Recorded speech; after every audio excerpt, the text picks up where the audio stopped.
Well, good morning, everybody, or good afternoon, depending on what time zone you're living in. This is the Camera Life podcast. It is the 11th of December here in sunny Australia, and it's 9 a.m. And this is episode 141 of the Camera Life podcast, proudly brought to you by Lucky Straps. Head to luckystraps.com if you are looking for a premium leather camera strap, or perhaps a new leather belt for your slacks, your trousers, your pants.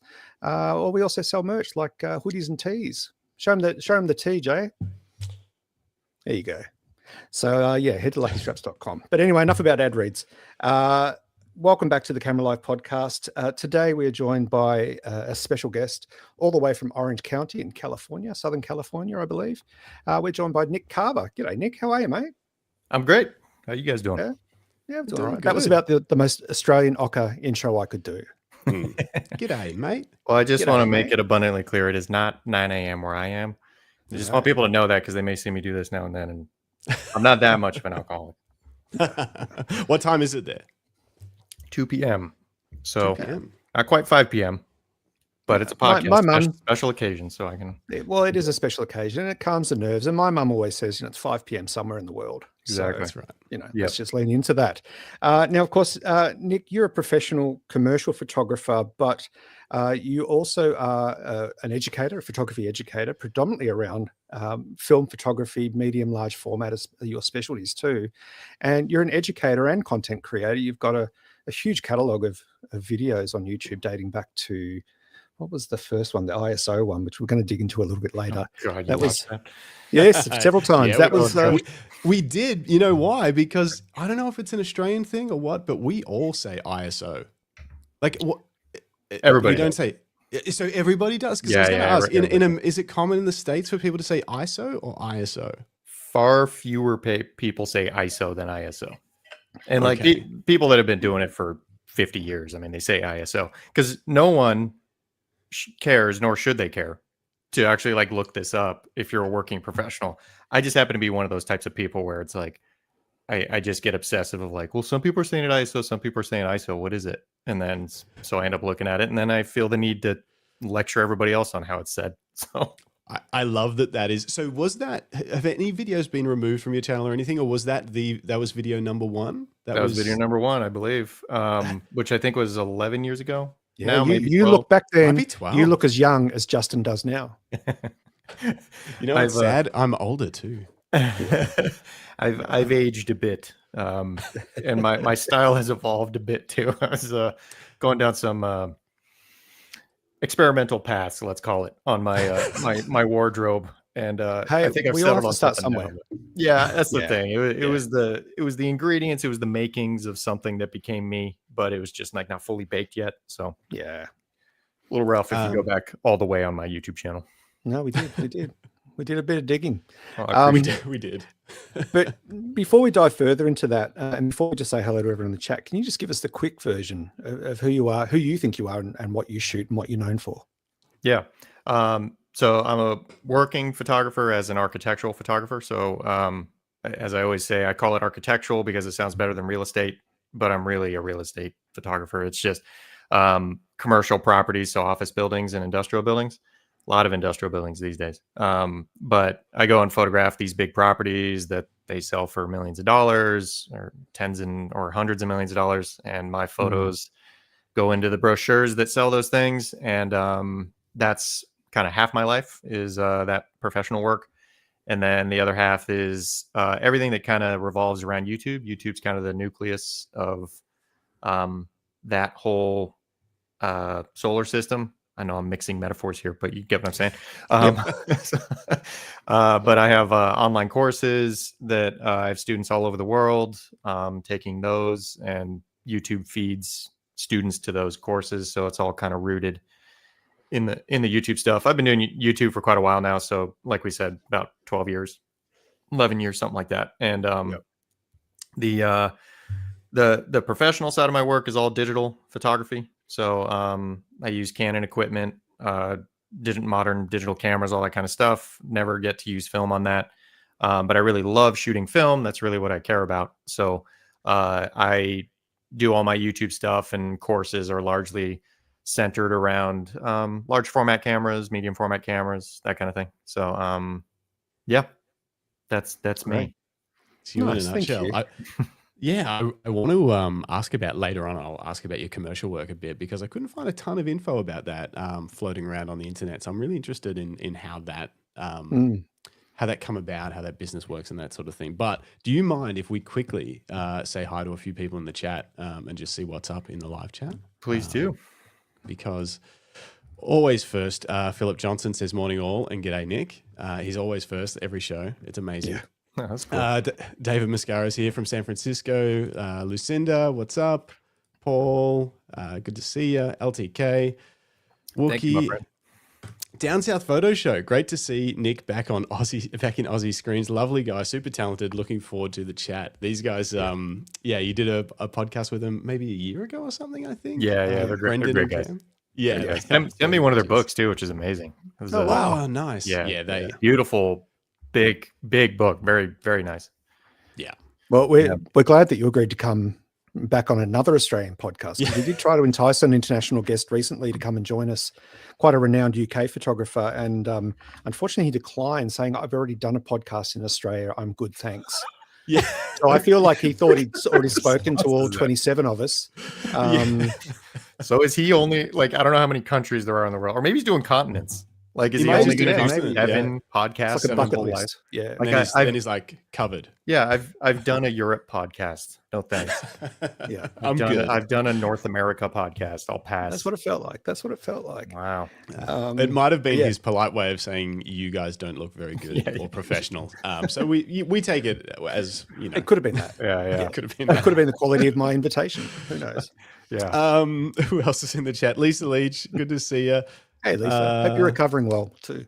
Stacy A8000. Hello from Colorado. Thanks for all of Hey. your great work. I assume that's not to us. That's probably directed to you, Nick. We'll take it. I wouldn't assume so. Andy McGarty, Nick Fletcher. What's up, Nick? You should be working or something, shouldn't you? Nick just I recently haven't heard from Nick in months. He tried to climb a mountain and unfortunately didn't quite make it. Was it Everest? No, but it was a big one like that. And he didn't quite make it, but his wife made it, but she got blinded and frostbite. So we're waiting to hear that story. Sounds like a lovely couple vacay. Have him on the podcast. Why are you interviewing me? He's been on. I think he's got the record. He's got the record for the longest show. He he's founded the Bright Festival of Photography and runs it with another guy, and they have a bit of a rivalry. So we had Matt Crummins on, and I think he had a 3-hour 45-minute episode, and so Nick come on, and he just stayed on until like 3 hours 46, and was like, "All right, I'll take it." Okay. No, there's too many of you in here to say hi, but thanks for joining us. If you've got questions for Nick, throw them in the chat and we'll pull them up. If they're good, if they're not, we'll just not pull them up. Okay. Yeah. All right. Where do we want to start? So we now know that ISO is ISO.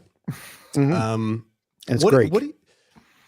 That's right. Oh yeah, ISOs. Yes. That's right. Yeah. It's equal. See, I've watched it so many times, it's ingrained. I know. I could do the whole video now if you want. Do you want to just reenact it? Do you have the same vest still? Yeah. Well, God, no. I think it's some lucky fella picked that up at Goodwill, I'm sure. But yeah, that was my angle early on in YouTube, was just lecturing people on how to properly pronounce things. So yeah. No, I think that's it's a good thing I started so long ago, because I don't think that would get me the kind of traction today that it might have back then. Well, it's interesting you say that, because I was having a look at some of those early videos, and your second video was kind of a come and shoot with me thing, I think, if I remember correctly. I think that was the Alabama Hills one, where I go out and sleep in my truck and stuff like that. Exactly. And what's really interesting, and I don't know whether it was reflective of that at the time, but views wise, you can see that those videos, that style, has done better than the other videos that are more sort of like talk to the camera, informative. Was about. And did you see that early on? Did that direct what you decided to sort of pursue with the YouTube world? Yeah, and it's still very much the case. So I mean, the on location videos, that's what I called them for a long time. They're still kind of called that, but the on location videos are the only reason anyone ever found me, because that was the stuff that people liked watching. I've come to understand that a lot better. after all these years. Kind of early on, I was like, who cares? Like these places are not that exotic to me because I'm always just driving somewhere to do it. Like I'm not going to Fiji and doing an on location video. Like I'm going to a place that most people have to drive past to get to Las Vegas and they never stop or anything like that. So it didn't really strike me as like, I don't know what the big deal is with these in particular, but maybe people just like seeing me use a camera. Maybe that's what it's about. But I'm realizing now, having done just a tiny bit more travel since then, that these are very unique places that some people in the world never get to see anything like that. So I think it's the visuals of the desert and the California desert and all that kind of stuff that really, speak to people. And me out there taking pictures is almost just like an excuse to show them those beautiful places. So I'm kind of hoping to do more of that next year. I haven't really been out to the desert and done that in a little while. So I'd like to go back out and do it. People love those videos. I know some people only watch me for those videos. So, I mean, there's, I don't know what it is. They're relaxing. It has that really, like you say, that American aesthetic, that part of the world. It's iconic. We've seen it in movies. It really does have that feel and texture through all of the videos, and it's enjoyable for us to watch. There's a nostalgia there that we have no place having, because we've seen it so much in American media that we see here, especially. Our deserts are nothing like that. I mean, we have vast and quite diverse deserts, but they're not the same, obviously, different for environmental reasons. And we've been fed that for so long on American television in here in Australia that we feel like we know the place. But then when we see someone capture it and master it and do so in such a unique way for, with large format or medium format at really stretched ratios, frame ratios. It's very captivating. But I think more than that, and this is not to denigrate your photography skills, but also your delivery and how you're very down to earth. You're very relaxed. You've got that California chill going. People are coming up to you. I watched one last night where you were talking about getting back into used to be Taco Bell. Yeah, previously Taco Bell. Taco Bell, sorry. And previously Denny's and all that kind of stuff. Yeah. And this guy cycled up to you. He wasn't in shot, and you talked about how your camera stopped working for a bit, and then he came back with a beer for you, and there was just that very casual, and that also resonates with us here in Australia because we've got a very relaxed culture. Yeah, when it comes to that sort of mates and everyone's a mate in Australia until they do you wrong, and then he's old mate. As soon as someone in Australia does you wrong, then they become old mate. Oh, okay, mate. So that's the anti-mate.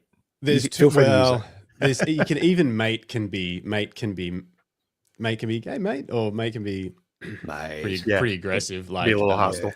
Yeah. It's like bro here. Like hey bro, or like what's up, bro? Yeah, exactly. It's all in the delivery. There's another word. I probably shouldn't say it this early on the podcast because it'll get us squished a bit on YouTube. But there's another word we use a lot here in Australia that works in both ways. Starts with a C. It does. Oh, okay. I was like, very common vernacular. Very common. It's the first word they teach in primary school. Yeah, outside the US, you guys have really embraced that term. It's a shame. Yeah. We're missing out. We don't get to throw it around like you do in England. It's and stuff. way especially more offensive in the US than it is. You'd have to be holding like a bat or something and say it for it to be aggressive over here. Whereas over there, it's like if anyone accidentally says it, it's like, whoa. I like that. Anyway. Anyway, it's different. It's a different world. Let's talk about YouTube for a little bit. As I was saying, you've got this very chill, down to earth approach. And comparing, like, say, that first video to this one, in that first video, you were very upright, static, immaculately groomed, scripted. And now the videos have taken on over time, the videos obviously take on a new form as you become more relaxed. We've experienced the same thing here with doing videos and podcasts and things like that. Initially, you're just petrified and you just want to get the right message out and not look like an idiot. But your style has developed. What was it that got you into YouTube at such an early stage in the platform's existence? Well, I mean, it was so early that it wasn't really like a viable career path or anything. So I wasn't thinking it in those terms. I wasn't thinking about getting sponsorships and, all this kind of stuff. Like there wasn't any of that. I was offering online courses back then. I still do, but I had online courses really only about digital photography at the time. Yep. So I was teaching full time. So I had a classroom that I was renting. I had it for 9 years, and I would do one-on-one private lessons with people. And then I also had the online courses. And YouTube looked like it would be a good way for me to demonstrate my teaching, so that people would potentially sign up for a course. And that was kind of the original impetus. And then the on location stuff really had nothing to do with that. The on location stuff I decided to do because there's a YouTuber that's been on there even longer than me. His name's Ben Horn. He does large format film photography, and he did those on location videos way before anybody. And he's obviously very good at them. And I saw those videos and just like, oh, that seems kind of cool. Like when I go camping, there's a lot of downtime, nothing to do. So maybe I'll film a video while I'm out there. But it was a weird dilemma in the beginning because I actually felt like those videos didn't fit in with what I was trying to do on YouTube. So I almost didn't do it or didn't, continue pursuing that because I'm like, oh, this is something people aren't going to care about. But the people are really going to care about what's a full frame digital camera, because that's the wave of the future is, all this digital photography stuff. So I was doing like kind of instructional digital photography stuff, and then occasionally doing a film centric on location video. That was a little more for me, and I kind of enjoyed making it, but I thought it wouldn't lead to anything. And then of course, ironically, that's what grew my channel. And then it became much more film centric. But you can see that in my videos. A lot of the earlier ones are much more digital and kind of not really tips, but like explaining little things about digital cameras, which I don't really do anymore. Yeah, I saw there was a 5-part camera series and various things sort of smattered in those early days, which was interesting because that you really don't see much digital at the moment, other than I sent this to Greg because I hadn't seen this video of yours of you your trip to Paris with an X Pro 2. Oh yeah. Which is hideously frustrating for me because Greg is a Fujifilm shooter and is constantly he's constantly reaching out to guests that only shoot Fujifilm just to try and really like rub it in my face. And when I saw that, I was like, of course he shoots with an X Pro 2. Greg's going to love this. Yeah. Well, if it makes you feel better, the camera just collects dust. It's a beautiful camera. I just never use digital for anything that I'm choosing to shoot on my own. So it just ends up sitting there. But it's a great camera. I find the camera a little frustrating personally sometimes too, but Fuji guys are hardcore. They're all Yeah. I've even got shoes, Fujifilm shoes somewhere. He's actually got Fujifilm. What are they, Chucks? Converse. I got some Chucks. Custom made Chucks, one of one. Oh man. With one of my because I used to do I still do product reviews for photography gear. And I got invited by Fujifilm Australia to go and custom design a pair of cons just for me. So I sent them a photo I shot of the new XE5, which is this camera. So I'm just getting a Fujifilm plug-in. And every show. They printed the photo onto the tongue of the shoe. So I've got this unique Converse. So you got them in like a lucite case in your with lights and lasers and the whole thing. Yeah, 24/7 security. Yeah, as it should be. Yeah, as it should be indeed. Yeah, they're like bright white, so he can't wear them out. I'll immediately step on them because that's what you do when someone has fresh kicks. They're your dress shoes. They are my dress shoes. Wearing your white suit. Yeah. No, when I wear my best tracksuit pants, which is what do you call it? You call them track pants? Track pants? What do you call them in America? Yeah, I think track pants. Yeah, you're talking about the ones with like the 2 stripes up the side and for running. Best worn with the short shirt undone really low and a big gold chain and a hairy chest. I was going to say a little bit of chest hair, which I also don't have. How did we get there? So there's so many places I want to go, but I just want to, this is on my mind. So I want to ask, how much has YouTube affected or impacted your photography in terms of the direction that you've headed, creativity, inspiration? Like how much does the thought of making a video about something you're going to shoot change the way that you've actually approached photography? Yeah, that's a really good question. It's it definitely affects it, and I really try to not let it, because when you're like, for example, as we were talking about, like everyone wants to see me go out to the Mojave Desert to take pictures. That's really the videos that do well. That's what people want to see in the videos. I don't really have an itch to photograph any of that stuff right now. So I want to photograph stuff that's within walking distance to my of my house. Basically, I don't know if it's a phase or a new step in my photography or something, but I kind of rather photograph buildings that are in populated areas. So then I kind of have that dilemma where I'm like, well, I can make a video of me photographing the previously Denny's down the street, and I really want to make that. I think that's cool, and I really like that picture and everything.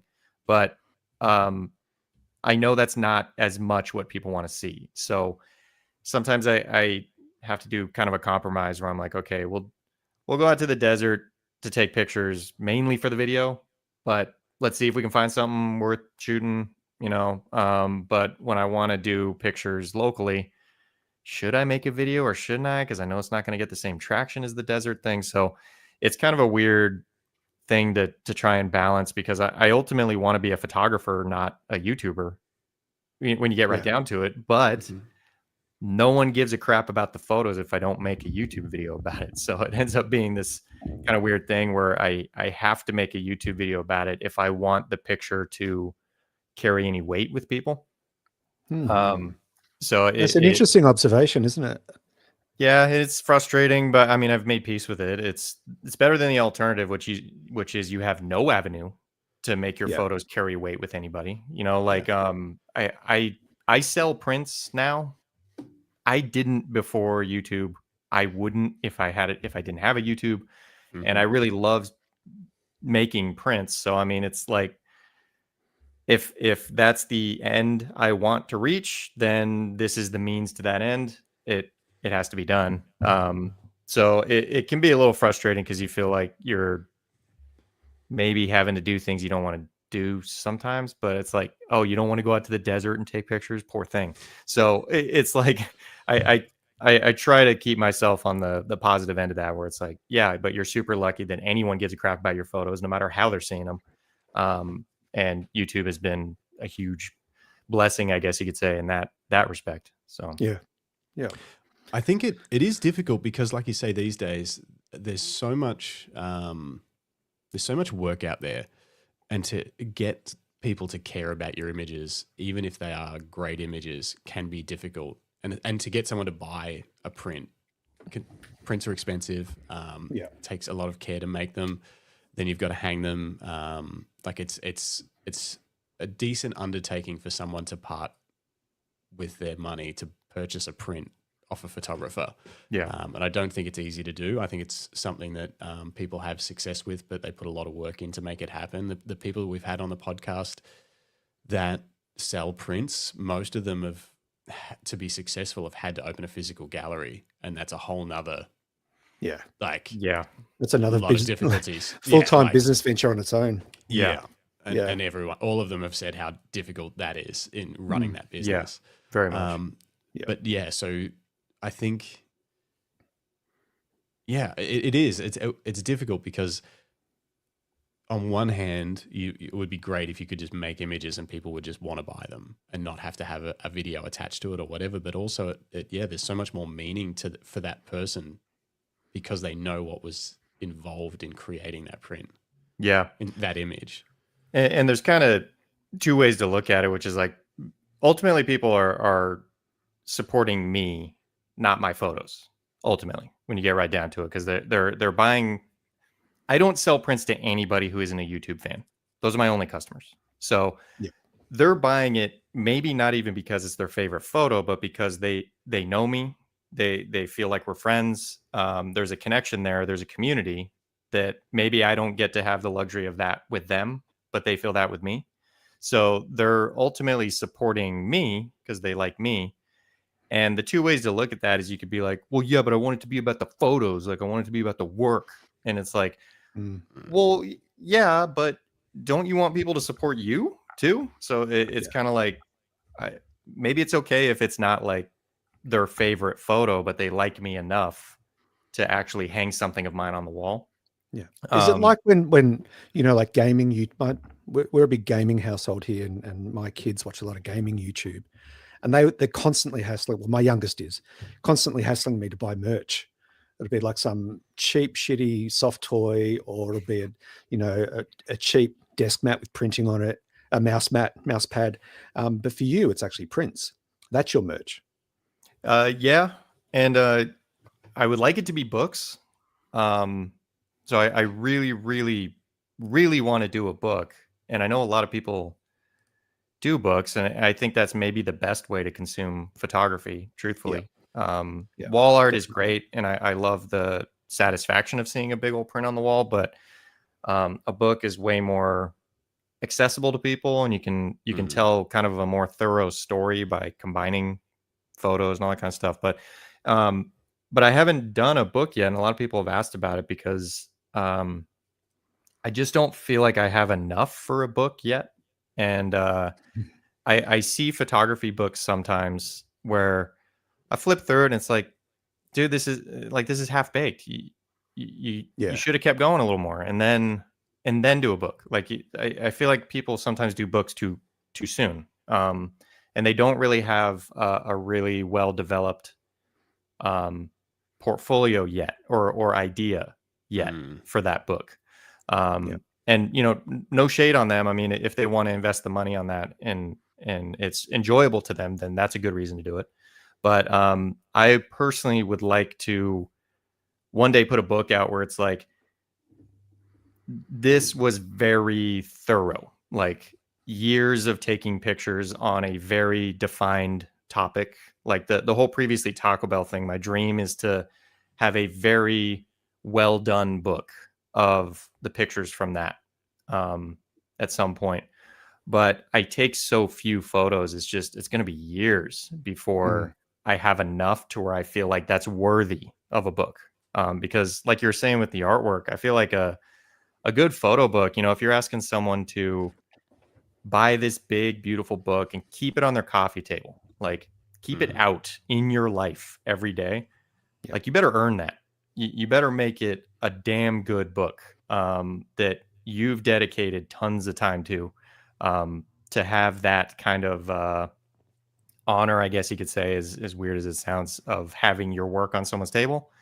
You better bring something worth putting on the table. So I want to make sure whatever books I end up putting out down the road, they're really well done. And I've put a lot of time into it. And there's no looking at it and being like, you could have done this at Blurb, and made like it would have been the same thing, like I want it to be really good. So, I think your work particularly, even just the fact that you use the 6x17 so much, it's like it would need to be a large book to really do it justice, which would then mean obviously the price would have to be high.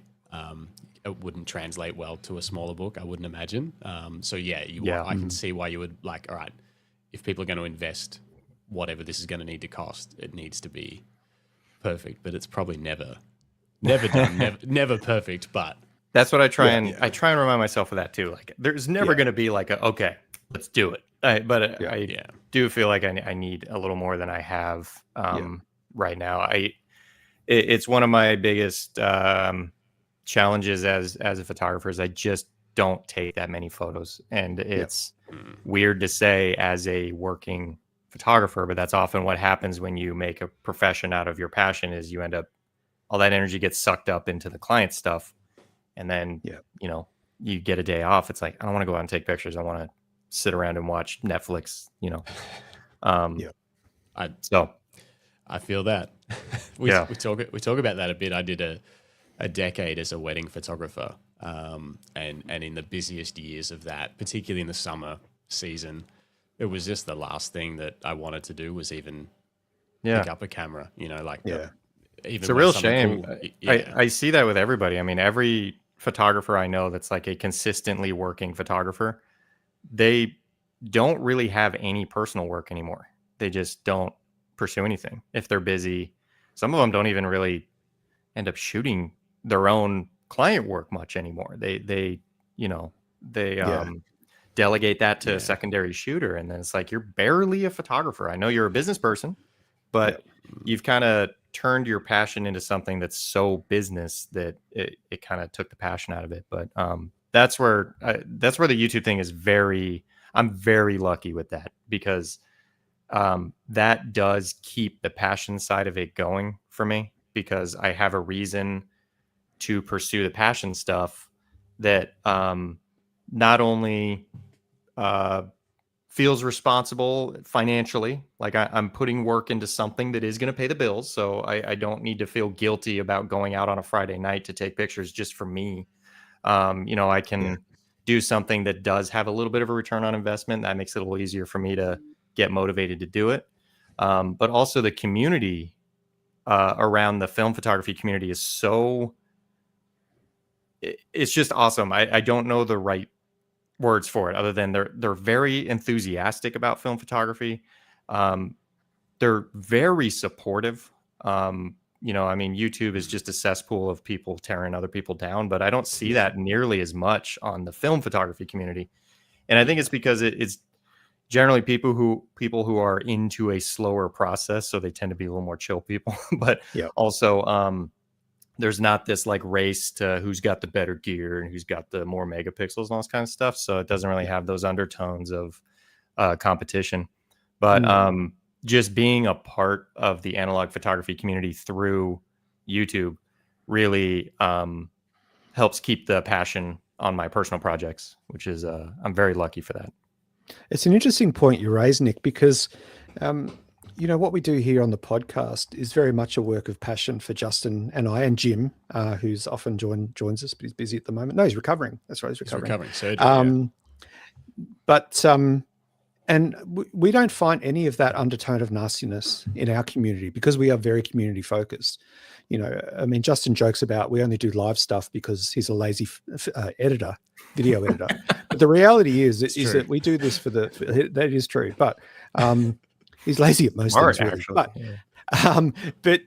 we do it. We go live because we've got a community that we want to support. We want to hear from people in the chat. We want to create relationships with them, not for any financial gain, but because we genuinely love what we do. We love our craft. And we bring passion to it, and so we create a safe space for our community. And there is no undertone of that, that kind of typical tearing people down, because here on the show we share people's images. Every Monday night we have a segment where people can email in their favorite images from the week, and we'll bring them up and talk about them. And there is nothing but love and support from the community. That to me is the utopian idea of the internet, that ultimately it's not turning out to be that at all. That was kind of the idea with the internet, is like, you'll be able to connect with people in Australia on the other side of the world who share your passion. And it's like, man, to make it work that way, you have to be so careful about how you use it, because if you just kind of let it be a free-for-all, it just turns into a complete shit show real quick. But these kind of smaller communities where it's people who are dedicated, they come back to you every time, and they know you're gonna be there to talk about the same stuff you're both passionate about. I think that's kind of the key to it, and that's what I've tried to be on YouTube, is just, maybe I'm not the most prolific. I don't put out a lot of videos every year, but when I put something out, I'm hoping people look at it and they're like, okay, I know I'm going to feel a certain way watching his stuff, and that makes me feel good. And it's not going to pull in a bunch of people that are like, actually the megapixels on that are, whatever. And like, ISO actually means this. It's pronounced ISO, not ISO. Yeah, you see, I want to be the one on the other side of the camera saying, actually ISO is pronounced ISO. I want to monopolize that assholery. That's what I'm saying. Yeah, but if it doesn't come natural, it's just, it comes natural for me. I got to write that down. I just thought of a question. I want to check in quickly with the chat, because there was a couple of questions, but the chat, Clippy Jesus definitely wants a book. Christine Wilson wants a book. So yeah, that'll be amazing when it happens. But obviously, you certainly cannot rush it. I bought a book from one of our guests. How long do you reckon? what did Michael say this one took? Like how it was 15 years. 15 years, yeah, of work. That to me is the right amount of time for a book. I'm not saying it should always. Well, geez, too many drinks. I'm not saying it should always be that long, but like that's someone who made sure they fully explored the concept before they put it on paper, because it's permanent on paper. Like that's kind of where I'm coming at. But anyway, I didn't mean to cut you off. No, it's a fair point. Who else was I going to check on here? There was a question. Brendan Waits from down south says, "Oh man, this guy's brilliant. We'll watch back after work." G'day, Nick. Couple of questions. This one's probably more in depth. Clippy Jesus wanted to know, any plans on doing another show similar to the one you did at Casa Romantica? Oh yeah. So just to fill everybody in, that was a little gallery showing that I did locally here in Orange County. It was photos from deserts of the American Southwest. So I call it American Desert, and it was a bunch of artwork. I saw the video on that in 2 rooms. That looked beautiful. How did that go? Oh, it was great. I mean, the spiritual enrichment was through the freaking roof. I love making framed pieces, so I got an excuse to do that. A bunch of people came out for the artist reception, which was I was not expecting, and it was really cool. Line out the door through the gallery. The gallery said they never seen that before, and all that kind of stuff. I'm not saying that to brag, but that was amazing to me, and it kind of put the popularity of my YouTube channel in real terms, because you look at these numbers, you look at the stats, you look at all this kind of stuff, and it's really, they don't mean much. Like 130,000 subs, like I don't know what that means, man. Are half those people dead, or half of them robots? I don't know. Like I don't know if they're really, but even more than that, I don't know how people are, how much the videos mean to them. I mean, it could just be casual viewing that's just kind of killing time while they're at work, and it's not that important to them. But when someone actually makes the effort to drive out to a location, wait in line so that they can see my work in person, then meet me, then I fully understand that this is something important to them. And so that makes me just feel like it's all worth it. So that show was great. That I ran into the same problem that I run into anytime I've put work on display, which is at the end of it, you got a bunch of framed artwork you got to figure out what to do with, and sitting in a storage unit, and like, really? It's sitting in a storage unit. I got nowhere to hang it. I don't have enough walls or anything. So I mean, I sold a few pieces, but the vast majority of it is sitting in a storage unit. So is it too hard to ship, as in, because I'm sure people would buy it, but is it too hard to ship, so it's only people locally that could purchase it, or is that the issue? Yeah, part of the issue is I framed everything with glass, which you can ship plexi a lot easier. I just hate how plexi looks, so I wanted to do glass, and or if I did some sort of presentation method that was glass free, which I do sometimes. If you do a C type print, you can mount it, laminate it, and then it doesn't need glass. But you can only do that on C-type prints. And the majority of prints in that were pigment prints, so I ended up having to frame them behind glass. But I know a little bit about printing, but not a lot. I recently bought a Pro 1100. Good choice. There's a video on that on YouTube that I watched last night. Video. Somebody. I did watch that before I bought it. I shoot Canon. I got a good relationship with Canon here in Australia, so I had an Epson 3880 before that years ago, and it gave me nothing but trouble, but did also produce great prints. And then this time around, decided to go with Canon. Anyway, long story short, before I get into all of that later in the show, because I've had a lot of problems with the color. What is a C-type print? I don't understand. I don't know if it's called something different here or if I haven't come across it, but what's a C-type print and how is that different to pigment? Where does the term originate from? Is it Greek? It's pronounced K-type. No, I'm kidding. So C-type goes by a few different names. It's a chromogenic print is where the C comes from. So chromogenic prints, they call it C prints or C-type prints. They also call them RA4 prints, I believe, which is the chemistry used to make them. I think it's RA4. But anyway, so like your Canon printer and my Canon printer, which I have the same one, those are pigment prints, which are actually pretty fascinating when you start looking into the technology for it. So they're called pigment prints because the actual color on the paper is physical pigment. So it's not dyes, it's not ink like you might think about it. It's tiny, tiny, tiny little particles of color suspended in a liquid that get put onto the paper, and then the liquid dries and leaves the pigments, which is why pigment prints essentially last forever, because there's no liquid to change on the print over time afterwards. It's all gone. It's just pigments. It's physically things on the paper.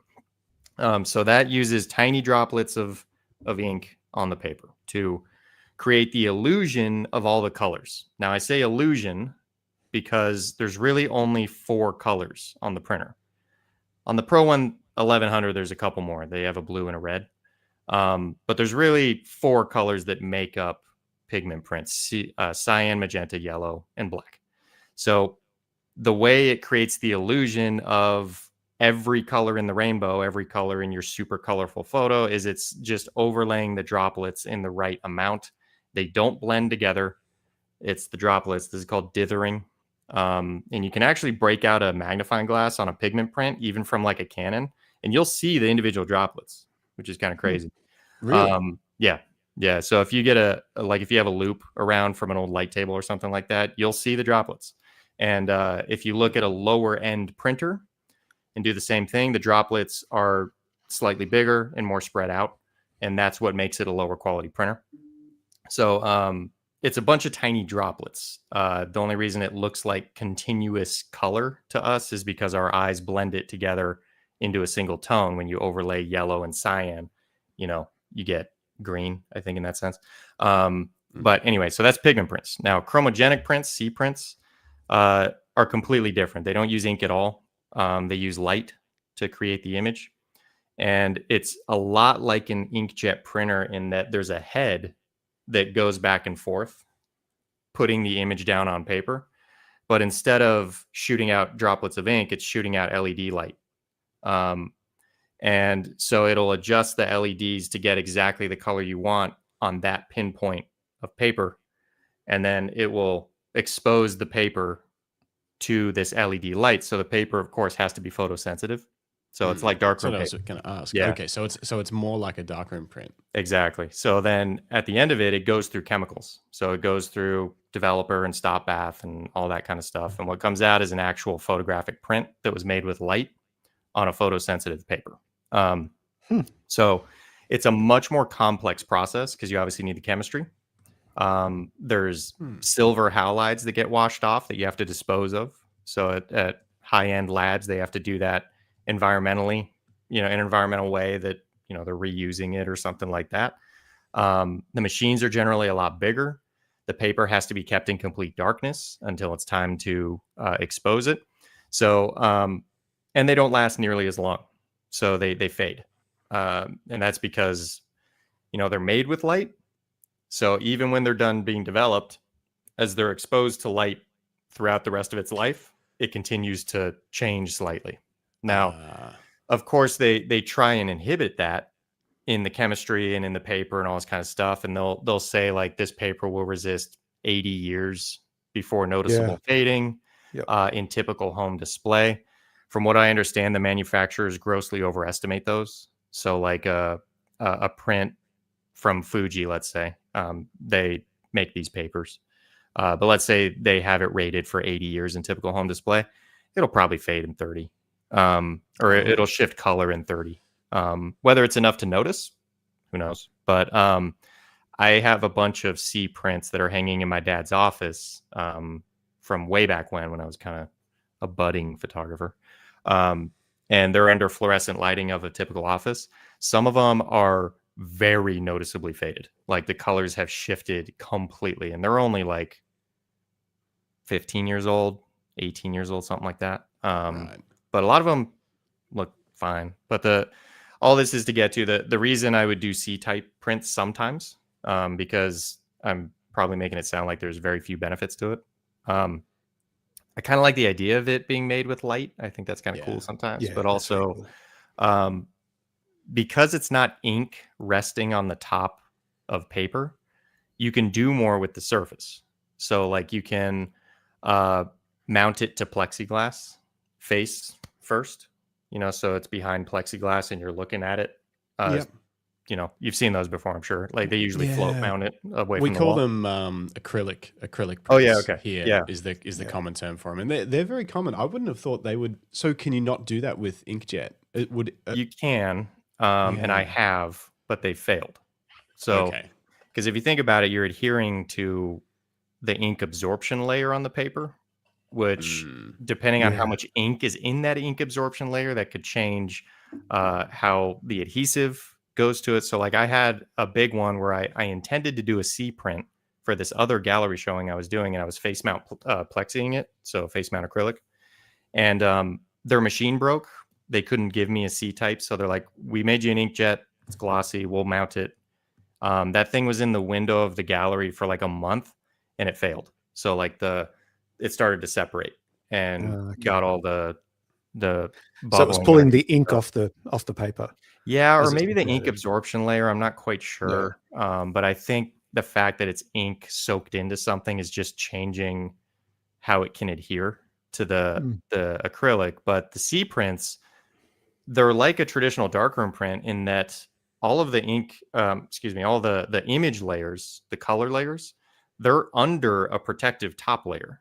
So because you create the image with light, you can just have a clear top layer and make the image through that. You don't need to, make the image at the very top of the paper. So you have these layers of, you have the paper base, and then you have like a layer that's blue responsive, a layer that's red responsive, a layer that's green responsive.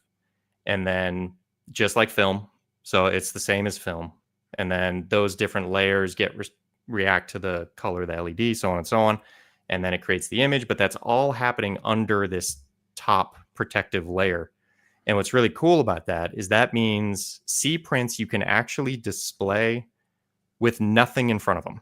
So you don't need glass, you don't need plexiglass, you don't need anything. And they're just as protected against fading and ozone and contaminants like that as if it was behind glass. It's not as protected against scratching and fingerprints, of course, but it doesn't need protection.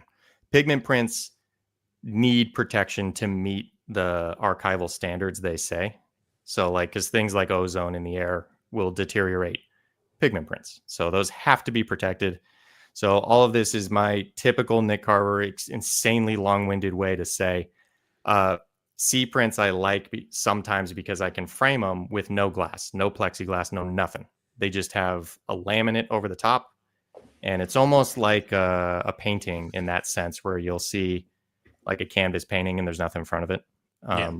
It's like that, but it's not canvas. It's tack sharp. It's a photo. It's all that stuff. So I think I just want to jump in with one comment, and there's the folks in the chat are echoing this. I think you just demonstrated for us yet again just how comfortable you are talking about your craft and the very specific details, but more importantly, the way in which you just explain to us without mansplaining. It's a very popular term here in Australia, mansplaining. Justin does it all the time. Professional. But, and you basically just ran a, thankfully free educational session for us on that topic. And I think that's what I found with your videos too. And the last video I watched late last night was your, the comparison between the two printers, the 1000 and the 1100. And it was just captivating for me because I didn't know a lot of what you spoke of, and just the way in which you provided comparison between the two products, not only in terms of its tech specs, but also in terms of its output. You traveled to the desert just to do those 4 pano shots. And I think at one point you got it up to 5, didn't you? And one particular subject. And then came back and printed them and analyzed all of that and showcased for everyone what's involved. And I think that's really compelling. And I think, we just were involved in an example of that. And I think there's a natural skill there for you as an educator that shines through. And like I said, the chat are definitely echoing that. So, yeah. Well, thank you. I really appreciate that. I love teaching. It's a lot of fun. And the printing stuff happens to be on my mind right now because I'm actually making an online course about printing. So I've actually been researching all that stuff a lot lately. And there's so much interesting stuff that no one thinks about or learns when it comes to printing a photo of how this technology works. It's pretty wild. And even the color management stuff, like all that stuff that's been figured out for us so that we can just get our photo to look reasonably good on paper. Like the fact that what we get on paper looks anything like we see on the screen is a miracle. Yeah. But it's all this technology and all these organizations like the CIE and the ISO isn't even involved with that, but all these organizations that have set standards on things and kind of gotten everyone on the same page. It's pretty interesting stuff. Yeah. Do you think that's a dying art, that ability to actually understand how a machine works to make a print or to take a photo or, Yeah. People, I mean, I guess we fall back on, the whole app mentality of I'll just download an app and press a button and it will print. I don't need to know about color science or paper quality or, the machine will do it for me. Yeah, I think you're right. Cause I mean, everything is so automated now and everything has gotten so much easier. So a lot of this stuff, you don't need to know all that, and you can still get decent quality stuff. But what I've definitely noticed is like, it's this constant like one-upmanship where like you get a little bit better. So you start to see the blemishes and you start to see it could be a little better. So then you got to learn a little more. And then because you learn a little more, you want to implement that stuff. So then you start like bringing up the quality, but then you start to see something else. And it's just like, you get so deep into it and you get so good at noticing things that are off that you kind of have to become an expert on it. But for the type of people, and I actually legitimately envy these people because I think it's actually like almost a mental illness with me, but the people that can just be happy that it looks this way and they don't need to like go down chasing that rabbit hole of learning every last little corner of it because they want to get a 2% better print. Like that's kind of a relief. I would imagine, because I certainly don't have that. Like I assisted for a guy once. He did automotive photography, big in the 80s and 90s. So like this guy's work is so freaking cool. So he shot everything on large format reversal film. So completely unforgiving for exposure, color, everything. You have to get it perfect in camera. And he would shoot a large format camera in his studio. He'd bring in like a hot rod, or like some of my favorite photos of his, it would be like a Lamborghini Countach, because he was taking pictures when that was a new car and everything. Yeah. So like he'd have this Lamborghini Countach or whatever, and he would light it in his studio. He would bounce lights off the ceiling. He pioneered this whole look of the car floating on a black background, which we just do with Photoshop now. But he was doing that on a piece of reversal film. So he had to get the background and the lighting and everything dialed in perfectly so that on the piece of film, the car looked like it was floating on a black background, which was a massive undertaking. But he perfected it, did a good job. He did this for 40 years, 50 years, whatever. Kind of ended up retiring. And then I went and assisted him on a job. He had some hot rod come in, and I just went to kind of not even really assist, just to shadow him. But I came into his office one day and he had a piece of reversal film on the light table. And he's just like, look at that. And I went over, I'm like, yeah, it looks great, man. It's a great photo. He's like, what's wrong with it? I'm like, I don't know. It looks pretty good to me. He's like, it's green. The black hot rod's green. And I'm like, maybe a little bit, like if you squint, but it, like he saw it. There was this color cast. It was a problem from the developing. So the lab developed it so that it resulted in a slightly green color cast. And it was driving him nuts because he's been doing it for 40 years. So he sees like, oh, that needs +2 yellow to be perfect. And it's like, I remember that stuck with me because I'm like, I kind of hope I never reach that point. Like that's impressive. Don't get me wrong.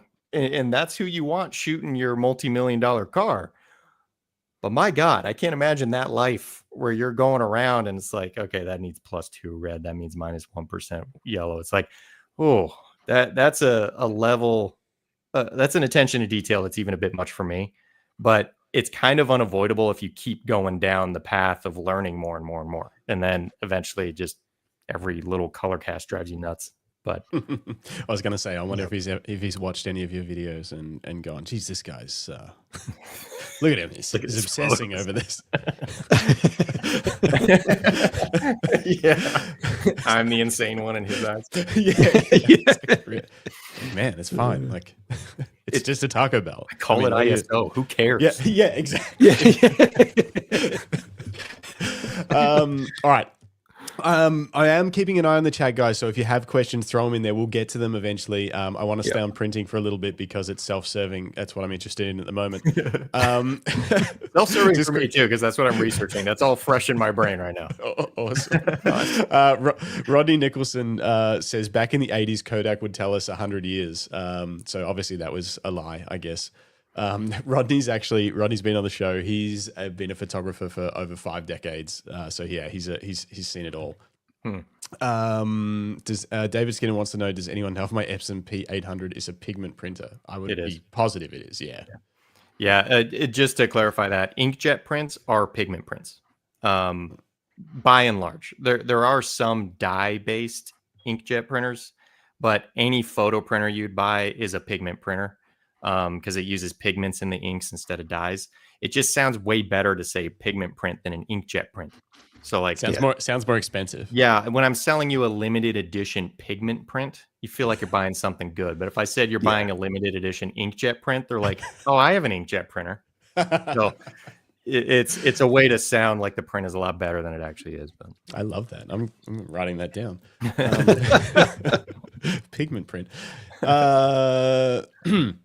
Multiple people saying, looking forward to your course on printing. I am too. I'm definitely going to be buying that, assuming that it's relevant to my Pro 1100. Certainly will be. Question: You like matte paper because you hate reflections. I know this.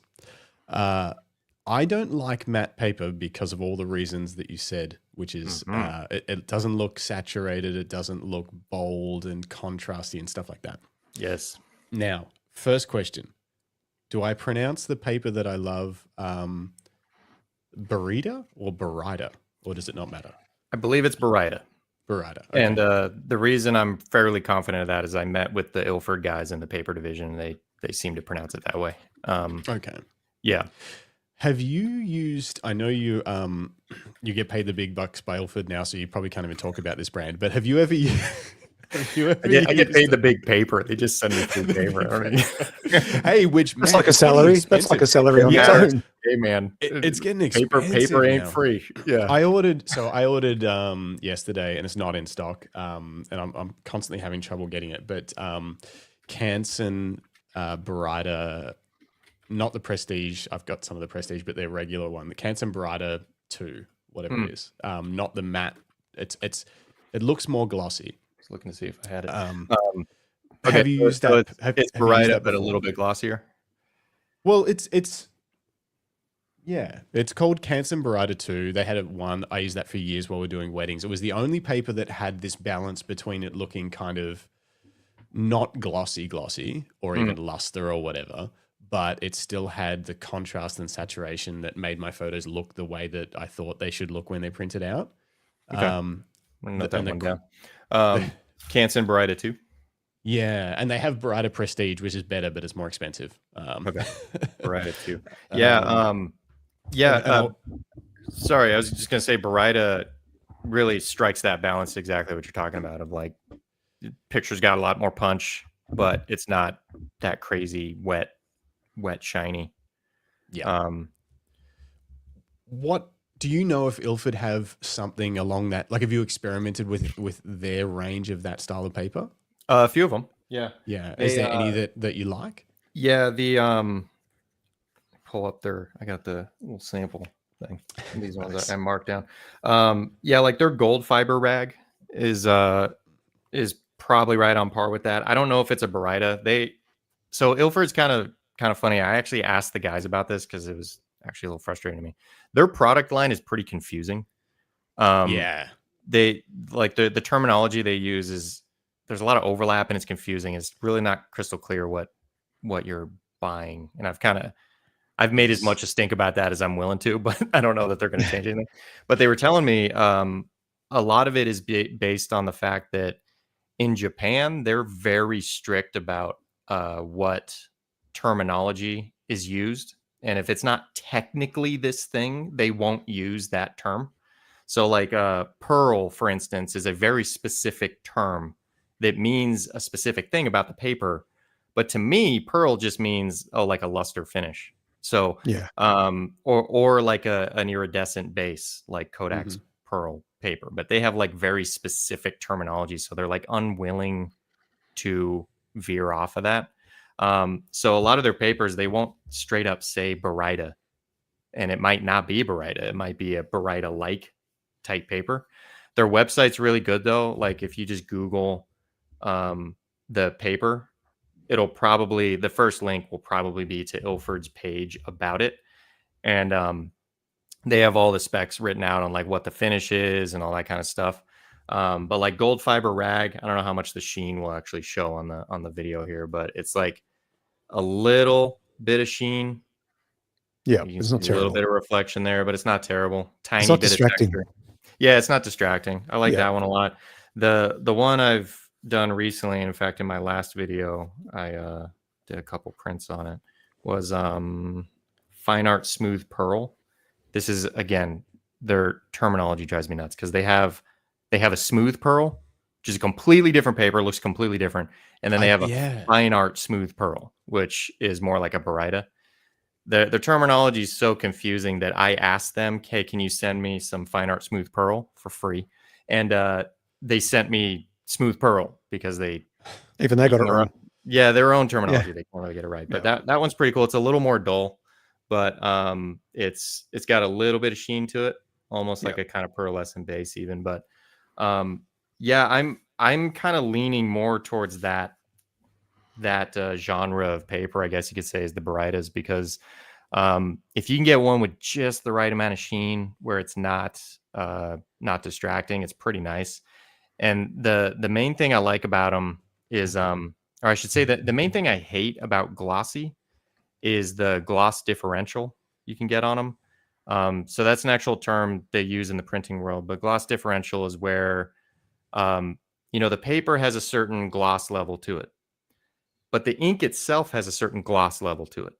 So if you put down a lot of ink in one area and very little ink in the other area, the gloss is going to be slightly different because you're mostly the ink's gloss over here and you're mostly the paper's gloss over here. So you can actually see that. And it almost looks like a topographical map of ink, where like some areas you can almost see that it looks thicker because the gloss is different on it. And like straight up just inkjet glossy papers. Yeah, you can sometimes see it. High contrast images, you can really see it. It's a photo. Sorry, I can't say at the snow. So there's a lot of white. Yeah. So I was like, I wonder if so that'll be primarily the gloss of the paper, and then like the helicopter there and the people and everything will be more the gloss of the ink. Yeah. Now sometimes it's not noticeable at all because if the paper is pretty good at matching the glossiness of the ink, then you don't really notice. But some papers it's super noticeable and it'll look almost like the light areas, so like the snow areas on that just looks like naked paper and it looks like it forgot to put down ink. So then if from the right angle, it just looks like an inkjet print. And that's one of the biggest things I don't like about glossy prints. And Baryta doesn't have that nearly as bad. It's almost like the white part of it blends a little bit better with the glossiness of the inked areas. But I've been experimenting with a lot more papers than I ever used to. I kind of was just a matte only guy forever, but I'm trying to branch out because when you start experimenting with these, man, some of these papers are gorgeous and like a picture will look just like it's made for that paper. and this other image is made for that paper. And like you kind of start to figure out, oh, this one's going to look good if it's got that little bit of brightest sheen, but that one's going to look good on full matte, you know? So fun to experiment with it. Yeah, I think these are actually, so these were some 6x4 test prints I was doing when I was trying to get the colors right on this frustrating printer. It turns out it wasn't the printer's fault at all. And these are actually gold fiber rag, 270 GSM. Yeah, Ilford, like they were. But I had a lot of trouble with, yeah, exactly what you say, trying to narrow down with Ilford because I always used Canson, what I was buying. You know, like with the names, it was really tricky. Yeah. Because I was trying to find a match for the Barita.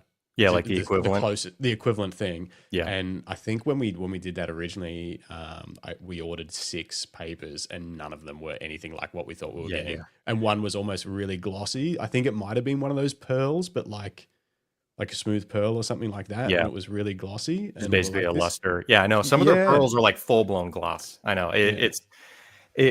I don't know if they sell these sample packs. I hope they do, because this is they sent me this because they sent me a whole care package. But that has been the most valuable for me because you really see the sheen right on it. But man, I'm gonna keep hounding them because like it's kind of, they're digging their own grave with that. It's like people aren't going to be able to come from Hahnemühle and know, oh, here's the equivalent to what I was using at Hahnemühle. Like the terminology needs to be consistent across manufacturers just for the sake of competition. But they're pretty dead set on like, yeah, but the higher ups in Japan, they're not going to be cool with it. So all right. By the way, you want to hear something interesting about GSM that they taught me? So paper, for anyone who's not familiar with this stuff at all, papers will always have a GSM indication, grams per square meter. And that's the weight of the paper. And that's often used to describe the thickness of the paper because it makes sense. You know, if the paper is thicker, then it's going to weigh more. So Canon even takes that to an extreme where they have limits on what GSM paper it will accept in the top feed versus the back feed. Yes, they do. Sure. Yes. And it frustrates the hell out of me because I don't have enough space to use the back feed. Super. Plus the margins are worse on the back feed. So like if you want to do a little 4x6 high GSM paper, it has to go in the back and you may not be able to print all the way to the edge or whatever. But anyway, so GSM I've always associated with the thickness of the paper.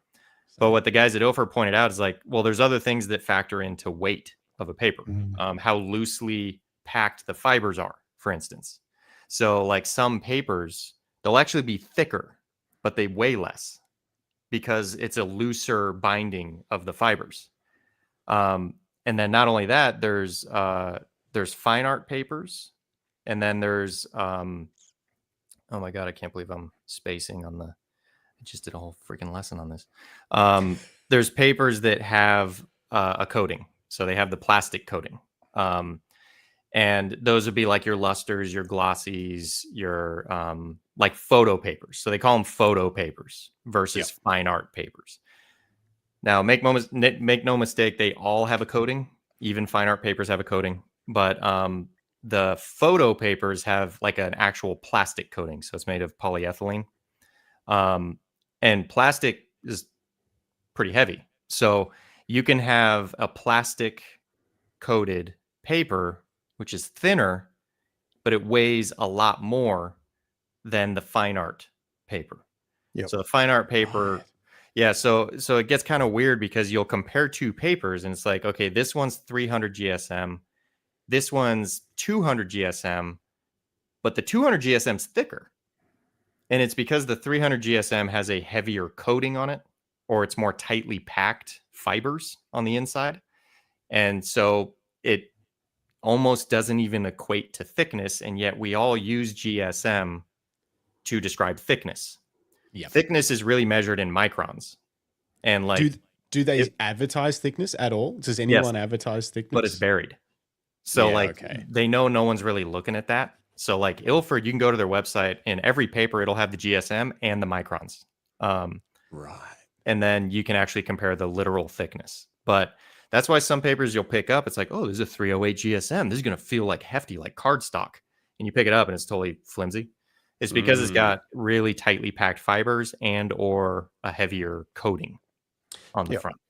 Interesting. Yeah. Because I think this Canon, maybe it's just crappy. I got some Canon paper when I was trying to get colors right. I was like, I'm just going to throw Canon paper through this thing to do some cheap paper. Yeah. And it feels really thin, but it's like a glossy. It's like it's way glossier than I thought it was going to be.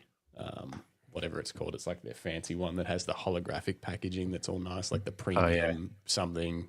Canon really platinum. like to let you know you're buying authentic Canon stuff, their batteries and everything. Well, yeah, except on the battery itself. But I was saying this, so I just bought an R6 Mark III, which is like the new kind of mid-level working man's camera. You know, like it sort of does everything. It's right in the middle.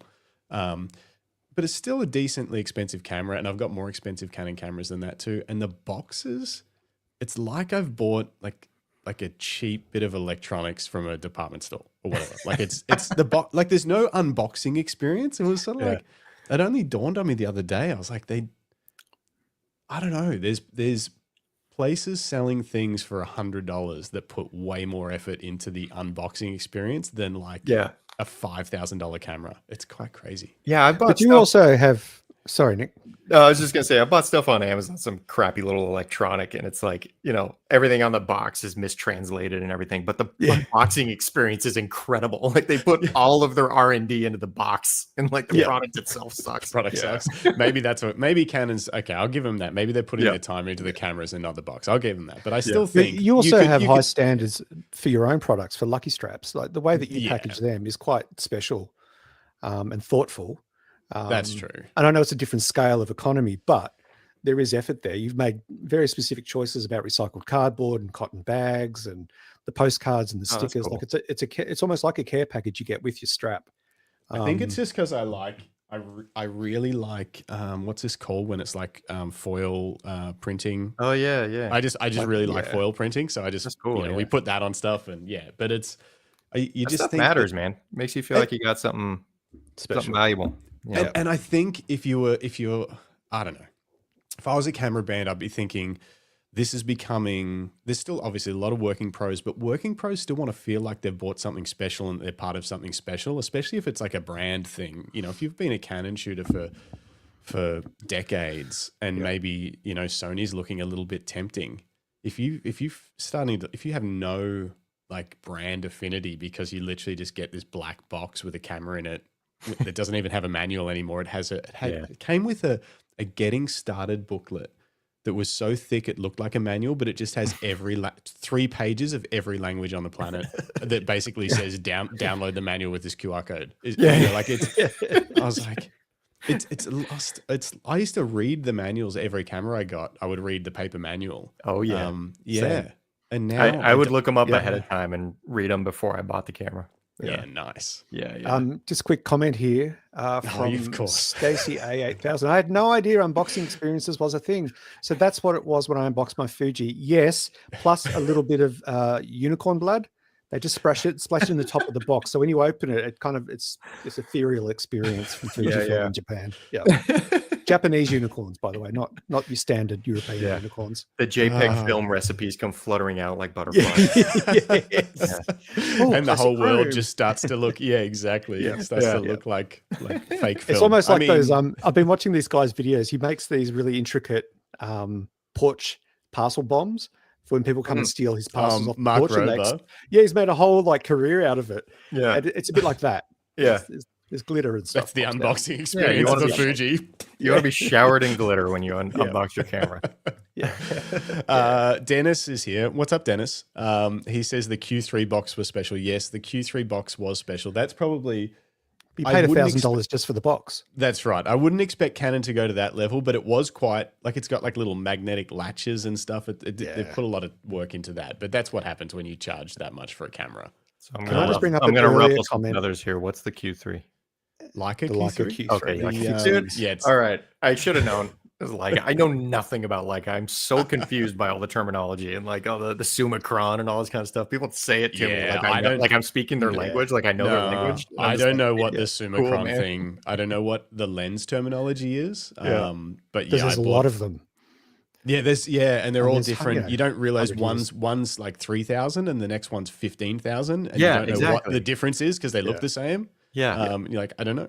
Every time I've looked into it, I just throw my hands up. I'm like, it's not for me. It's too much. I can't learn a new language. I'm too old. Yeah. Speaking of too old, Dennis Smith is in the chat. Just another comment from Dennis. He says, I'm back. He's been ducking in and out. We'll watch back later, but Nick was my go-to when I was going to do a large format light painting project. So approachable, so inspiring. Thanks heaps, mate. Thank you, sir. See, there's a good example of the use of the word mate. Yeah, very much. In the nice way.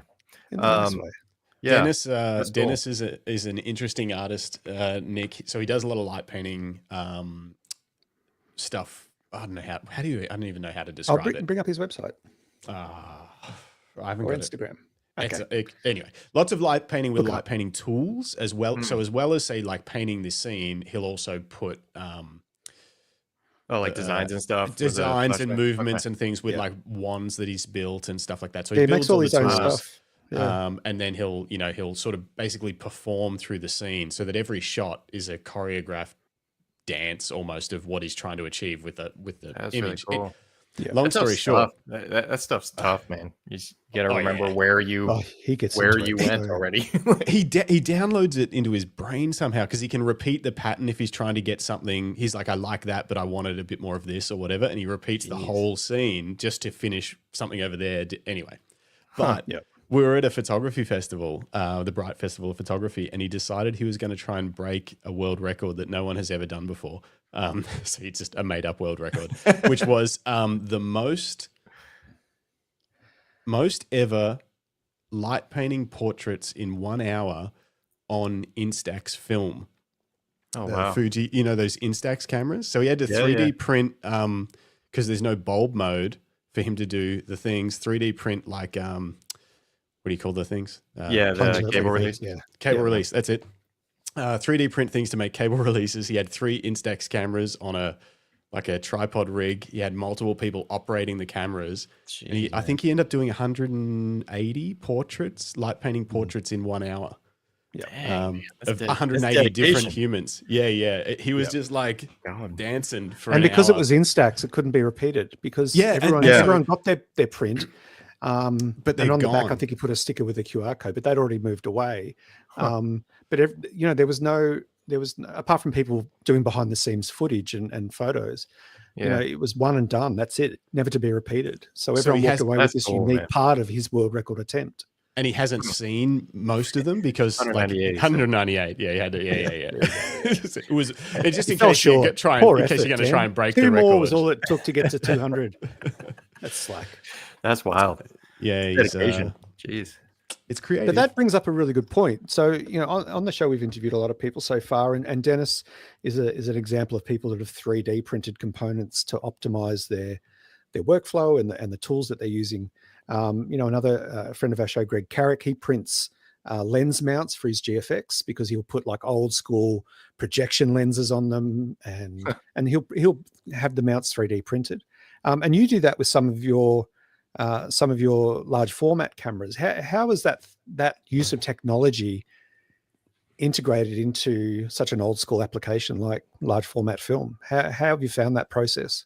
Yeah, it's cool, man. I mean, I don't know the first thing about 3D printing, but I know a guy who's an absolute expert on it. And he happens to have the same camera I do with my panoramic. So, wow. Yeah, and he's very passionate about building stuff, solutions and all that kind of thing. But he and I worked together to make a reflex viewer for that camera. So, I would assume everyone watching this is familiar that the image is upside down on a large format camera when you're looking at the ground glass.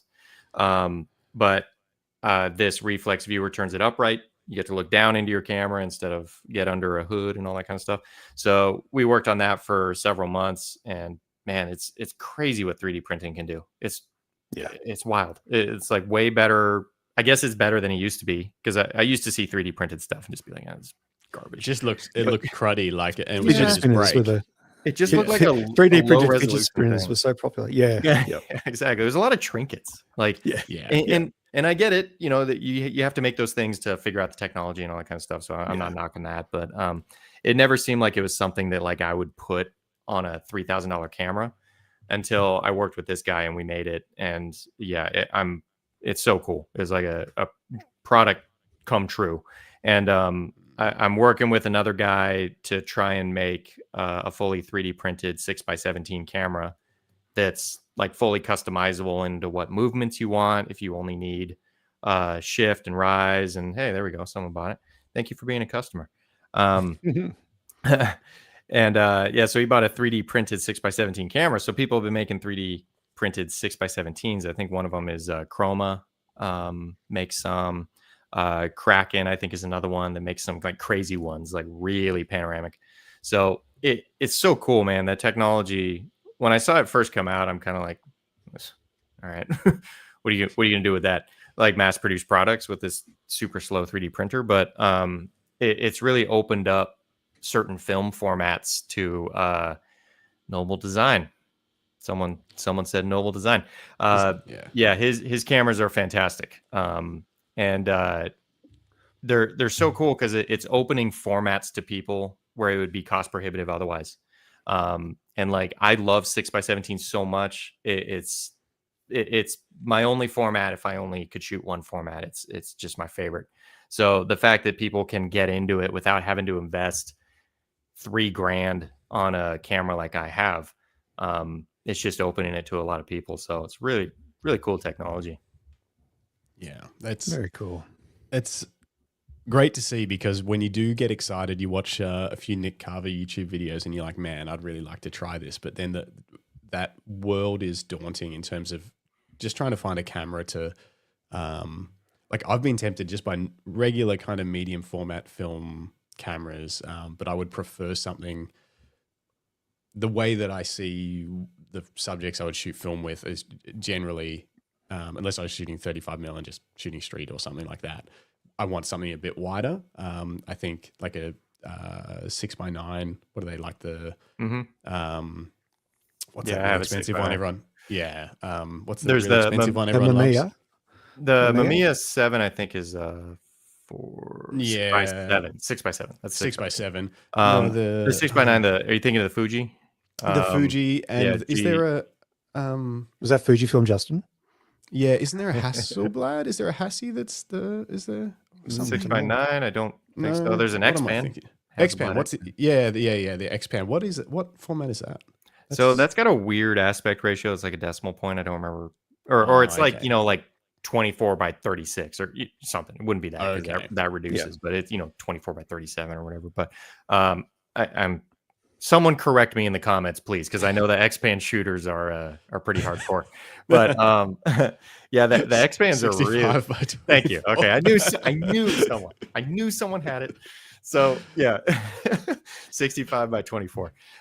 So kind of a weird format because if it was 64:24, it would reduce to a much more reasonable fraction. Anyway, the X-Pans, like I coveted one of those for so freaking long. They're such cool cameras, and I love the idea of like doing street photography, pano, and everything. But those have kind of entered the realm of Leicas, where they're really great cameras, but they're also just highly coveted trophy cameras. Yeah, that it's skyrocketed the price, and they're through the roof. And getting one that's like fully functional and in good working order is even tougher. But that's going to be off the list for me because what do you got there? This is the closest thing that I could find, but it's just not quite. It's a Sprocket Rocket. Yeah. So this was like 120 Australian dollars or something like that. But obviously, like that comes with a lot of limitations and issues. So like something between this and an X-Pan is what I'd love to play with. But that's why I'm hoping some of those 3D printed cameras could be the answer. Yeah. But I also. Nick, you might be aware of this. Jeff Bridges with his Wide Lux project. Yeah. They've just finished concept stage. Yeah, that's really freaking cool. And they're looking at moving into production. So that's huge. Any Yeah, new film camera is a good film camera, in my opinion. absolutely. Especially more complex cameras like that. So like it's really great seeing all the 3D printing stuff, and it's great seeing like there's a really healthy ecosystem of large format cameras. Because people can do woodworking, and they can do stuff like that. Where I think there's a big gap in the market is like a complex medium format or 35 millimeter camera, that has film advance and works with modern lenses and has electrical components in it. It's not just like a 3D printed box that you can attach lenses to. Like that's really missing. I keep hoping and praying that Mamiya is going to come back from the dead. Like someone's going to come along and buy the brand and revive it. But I'm also fully aware that like all the machines that made those parts, they're gone and they're not coming back. So it's the R&D it would require to like make a new RZ67 is just, it's not there. No one has it. But I think what the first one we're going to see, if it does ever happen, is either probably not Canon. I don't see them getting motivated about this, but Nikon could potentially make a film 35 millimeter camera that's wouldn't require that much retooling on their factory, and then it would be a reason for them to sell lenses. So they may actually have motivation to do it. So I really hope they, or maybe even Fuji, but the only problem with Fuji is they've committed themselves to APS-C format that it wouldn't easily translate to 35 millimeter with all their lenses. But it'd be great if a company came out like Nikon and just said, we got a brand new film camera. It's full, autofocus. It's got automatic film advance. It's got all the things you want in a modern camera, but it's a film camera. Now, I know some people, maybe even in the chat right now, are screaming that Leica is still making film cameras, or they recently brought back the film camera. I'm not talking about a $10,000 unattainable, like handmade camera. I'm talking about like a mass-produced, camera like we used to have. It'd be nice if someone came along and did that, but I don't know if the market is there for these big companies. We've talked about that a few times. And, we saw Pentax, was it late last year or earlier this year, brought out the 17. The half frame. Yeah. A half frame film camera. There's been a real resurgence in sort of more 35 mil near disposable compact film cameras. They're flooding the market. And I think the biggest challenge is that retailers are seeing this as almost like a bit of a cash cow. We're gonna hit up cashed up hipsters. We're going to sell on film cameras, and we're going to make a ton of money. Like even a couple of weeks ago, I was talking on the show about every now and then, especially when I used to go to Japan for street photography, I'd just pick up a handful of disposable cameras, 35 mil disposables, and just have a bit of fun, It's pretty cool. And then I'd usually shoot everything on digital, but on Fujifilm, of course. But like in Australia here now, they're $40 to $50, 40 to 50 Australian dollars for a disposable. Yep. Yeah. Oh. Yeah, they're just the cost of film is horrendous at the moment, especially here. Yeah. It's unfortunate. I get torn on that because I know a lot of it is the environmental regulations now, which I'm for. I'm for the environment. I don't know how else to put it, but but at the same time, it's like, geez, it sucks that this is just getting unattainable. And I even struggle with that. I'm like, I fully acknowledge that film photography is worse for the environment than digital photography.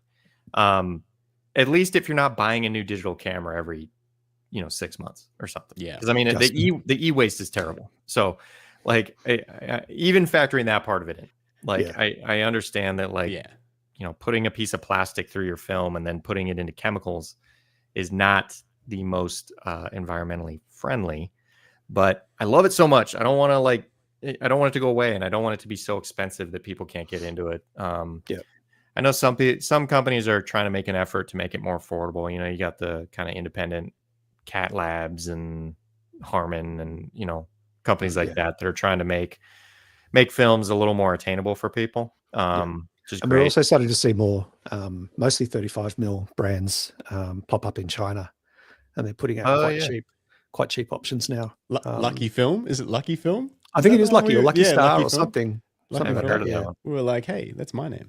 Hang on, there's a comment here. We will get to everyone's comments. I promise. Maybe. There was one that There's a lot. This one while we're on cameras. There's a lot while we're on cameras, so we'll get to all the camera ones basically from now. There's one about Intrepid and stuff, so we're getting there. But this one, I just want. What's your opinion on Jeff Bridges' Wide Lux revival project? I love seeing it come back. I'm a little worried it's going to be so expensive that it's going to be another kind of unattainable camera. Which I'm not even saying it shouldn't be expensive. That's a complex camera. Those cameras. So I've worked with one swing lens camera. It was a Noblex that worked a little different. It was medium format, and so let me see if I can explain this. So you have a swing lens that goes across to make the image, right?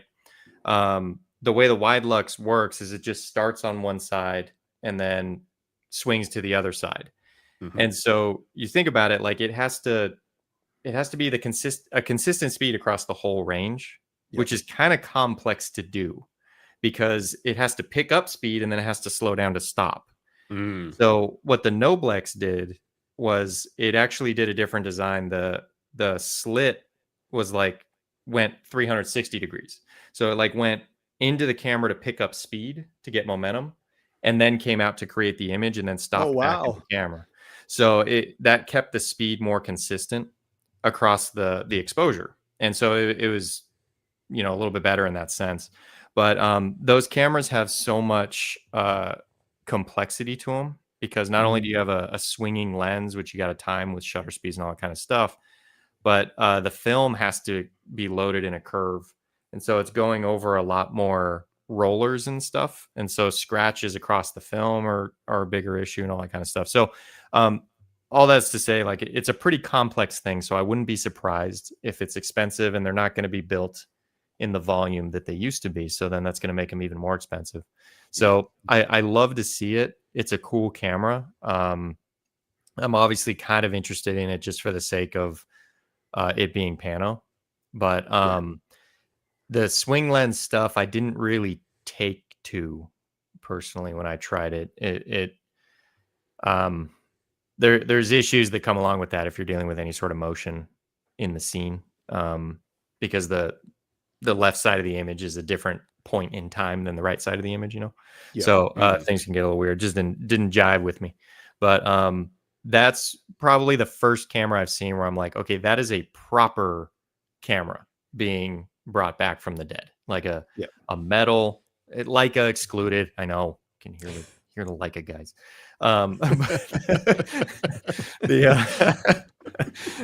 It looked like the first proper camera. Okay, this is a real metal thing with complex mechanisms that's been carefully made. It's not coming out of a 3D printer. So really cool to see that come to fruition.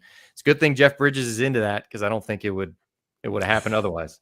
Yeah, he's been into that forever. I remember when it was first announced, because on a Monday night show we often cover the news and current events and things like that. Photography news, not no, politics and shit. No, definitely not politics.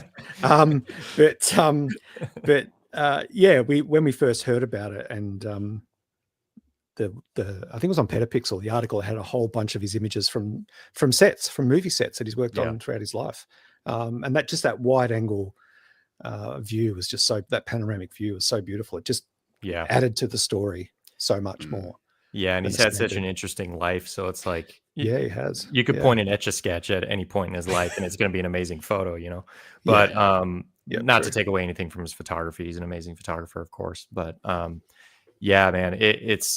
I love unique formats. I love unique ways to take pictures. It's obviously part of why I'm a 6x17 shooter. It's not super common, but a swing lens panoramic 35 millimeter, that's pretty damn cool. That's a rarity. Yeah. Can we just roll back the clock a little? You talk about the what? Sorry, Greg. I really want to. While we're on cameras, very quickly, because we're going to go. You're going to go way back. Well, I just wanted to see where some of that inspiration came from to shoot with unusual formats. But you do your thing first, Justin. I mean, heaven did I have a thought? I just want to whip through some of these chat questions about cameras specifically, because this one's been in a couple of times. What is it? Did you get to see or check out the Intrepid Super 120 system, the 4x5 back that makes it possible to shoot 6x12? And what did you think of it? It's brilliant, man. I think that's so cool. So to fill anybody in who doesn't know what that is, so Intrepid makes large format cameras based out of the UK, I believe. But they came up with this 3D printed medium format back that can be attached to 4x5 large format cameras. And it can shoot like a wide variety of formats. So you can do, I think, everything from 645 to 6x12. And what's really cool about it is you can change formats frame to frame. So like you could, take a 6x6 picture, and then the next one you take 6x12. And you're not limited to any one format through the entire roll, which is really freaking cool. It's a complex thing to go through it. Yeah, there it is.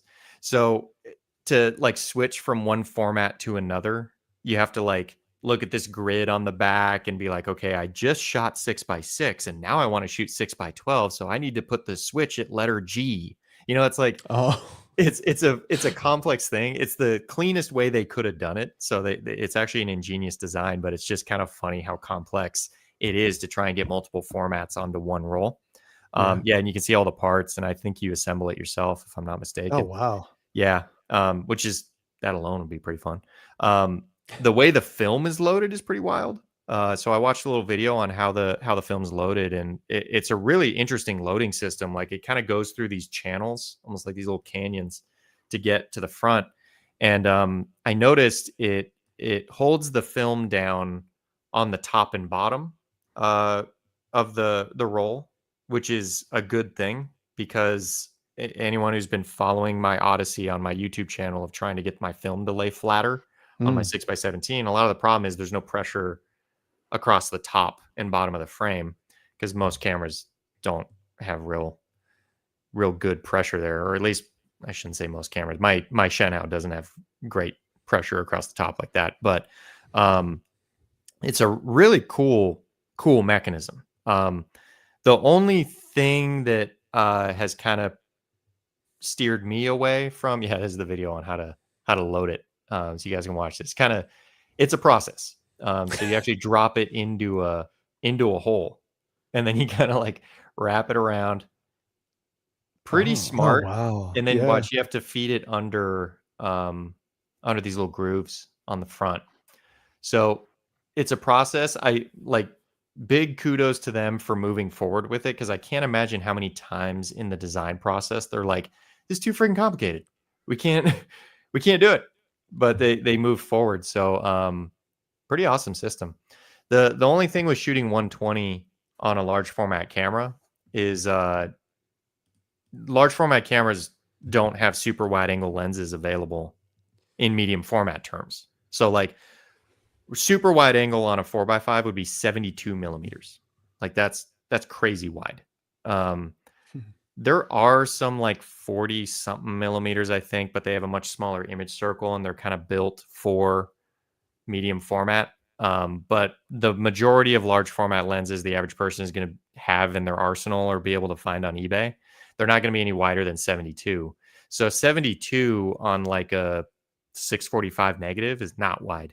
So if you're into super wide angle, those medium format backs for large format generally don't really work out. But it's pretty freaking cool, man. I wish that thing went up to 6x17 just to see if they got the film perfectly flat. I'd just be curious to see. But 6x12 is still pretty good format.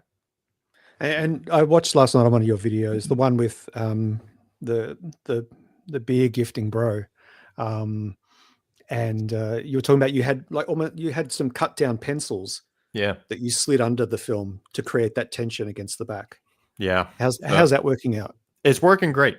So like I'm the guy I know that's a 3D printing guy, and made the reflex viewer with me and everything. Like we're trying to work out a solution that's a little more elegant than that and a little more permanent. But I reach a point sometimes where I'm like, I don't know, it's so easy to slide the pencils in, and like they're cheap, and it works really freaking well. It's like, why come up with a Yeah. a more elegant solution. But well, and they just slot in perfectly once you drop them in, and they roll. If it holds them in and everything is perfect. ingenious. It's like it's a very simple solution. So if there's anything I'm good at, it's coming up with very obscure, simple solutions for very obscure products no one cares about. That's really that's how I get the medium bucks. You should patent that. One more quick one, Greg, and then we can go wild. This one was from a while ago. In a nutshell, new to 4x5, do I just get good with 4x5 before progressing to 6x17? Especially with the progression to developing and scanning. It's a good question. I get this one via email sometimes, but so if you have a large format camera, 4x5 specifically, and you're looking at doing 6x17, you basically have two options. You can get a dedicated 6x17 camera, or you can get a 6x17 back for your 4x5. Those are great to figure out if you like 6x17. If you end up really taking to 6x17, you'll find it annoying and you'll want to get a dedicated 6x17 camera.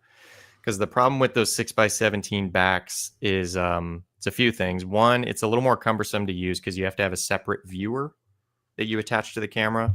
You compose, you remove the viewer, then you attach the film. And versus a 6x17 camera like I use, which is a Shenhao, the viewer is always there and then it just flips down to put the roll film on. Sounds like a minor thing, but when you're out doing large format, there's so many things you're juggling in terms of like the hood, the stopwatch, the cable release. Like to have one more thing that you have to remove and put down in the bag just kind of drove me nuts. But the bigger issue is the 6x17 backs on 4x5 are limited in what lenses you can use. So you won't really be able to go wider angle than about 90 millimeters, which that's fine. That's my widest. But the 90 millimeter will probably have to be on a recessed lens board, which are kind of annoying to use. And then you won't be able to use focal lengths beyond about 180. So if you have like a 210 millimeter lens you really love, you're not going to be able to use that on your 6x17 attached to your 4x5 because the opening for the back of the 4x5 is too small for the image circle to get all the way to 6x17. So super specific question with a super specific answer. But I would just say if you want to get a 6x17 back just to see if you really take to 6x17, if it's worth getting the camera, that's a good option because it would really suck to buy like a $3,000 6x17 and then you're over it 2 months later. So I would maybe do that. Go on eBay, just get like a cheap Dayi, I think is one of the brands out of China, and work on that for a little while, see if you like it, and then maybe get a 6x17 if you really take to it. Good advice. Very good advice. That's what I would have said. Yeah, same. Echoed my thoughts. So, Nick, one thing we do like to do here is we like to sort of unravel a little bit about your backstory. So we know where you're at now, and but where did photography start for you? Was it, did you have artistic parents? Did you have a mentor in high school or perhaps a teacher? Where did that all start? And when did you pick up your first camera? I picked it up when I was 13, or at least that's when I was what I would call a serious camera. It was an SLR. There was a class at my middle school, 7th grade, grade 7, as I think maybe you guys see over there. So year 7. Wanted to make sure everyone understood what I was talking about here. For some reason, we go from grade 6 to year 7. Oh, really? Yeah. Why? I don't know why. It's just after, so it's year 7, year 8, year 9, but it's grade 5, grade 4, grade 5, grade 6, then straight to year 7. So like in high school, it's grade 9, grade 10, grade 11, grade 12. And 12. Yep. Okay. Oh no, year. Well, year. It's all year. Oh, sorry, year. Year 10, year 11, year 12, finish school. So because we basically have primary school up until grade 6, which is when you're 12, usually, depending on when you started school or whatever. Mm-hmm. And then when you're 13, you usually go to a different campus, high school for us, and that's year 7. Sometimes 7 all the way up to 12, and other schools are like 7 to 10, and then the last 2 years are on another campus again. Year 11 and year 12 are like more senior high school. Yeah. Would you guys have a different breakdown, I think, to like when you move sort of into middle school, high school, or whatever it's called, junior high? What? Yeah. How does that work? Yeah, we actually call it both, like middle school and junior high. I think there's a technical difference between them, but I don't know what it is. But like, so I went through 6th grade in elementary school, and then just 7th and 8th at middle school, and then high school was 9th through 12th. Right. Okay. I don't recommend that system personally, because having just the 2 grades in one school, it gets a little Lord of the Fliesy out there, like, because you have one, head honcho grade, and there's only one grade to pick on, and it's like 7th graders are just bottom of the totem pole, and like, cannon fodder. Yeah, it's like it's too even. Like having one grade of 12th graders and then 3 grades of people below them, they're outnumbered, so they can't get too around. You know what I mean? Yeah. But like when it's even 7th and 8th grade, it's like it's just a little gnarly. I wonder why they do that. That's really interesting, isn't it? Because there's also a lot of transition. It's like, hey, new school. Okay, now you're the king of the school. Pick on everyone, and then you're back to new school again. Yeah.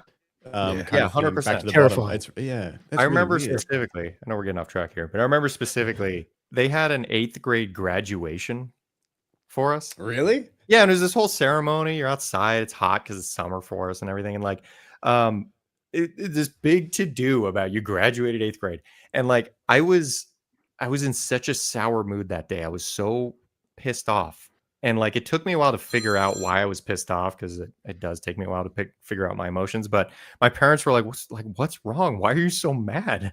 I was just like, "It's just so stupid. I was here for 2 years. It's not like I was allowed to leave. Everyone graduated.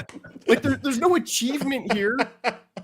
Like, why are we celebrating? It's a participation certificate that you had no choice. Yeah, we're making this huge production over 2 measly years in between elementary school and high school that no one was allowed to not graduate. So it's not like some big accomplishment. But anyway, what the hell were we talking? Okay, your brain worked like that even when you were like 14, 15. Okay, that's great. I've been a cynical 40-year-old. That explains a lot. Came out of the womb. Yeah, that does explain a lot.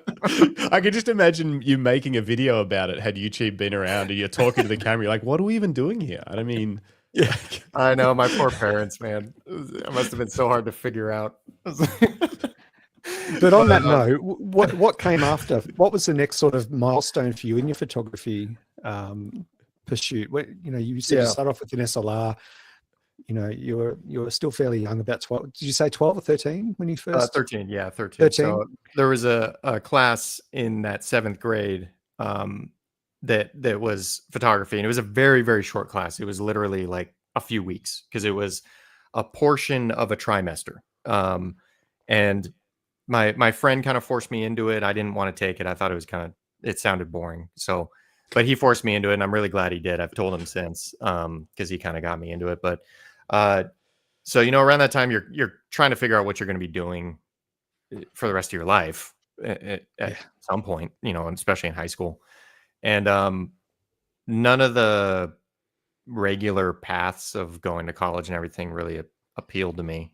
I was a good student. I was actually a really good student. I was straight A through high school, and I always did my homework on time and all that kind of stuff. So it wasn't that I didn't like academics or anything. I just I don't know. I mean, I'm the one who thought the 8th grade graduation was stupid. So of course I'm not going to want to do what everyone else is doing. But so I kind of decided, well, maybe I can make this a career, and I was going to be, so I started applying I started looking at where to go to college for photography. Because that was obviously what you did after high school. Especially, I'm a millennial. Our generation was very much pressured.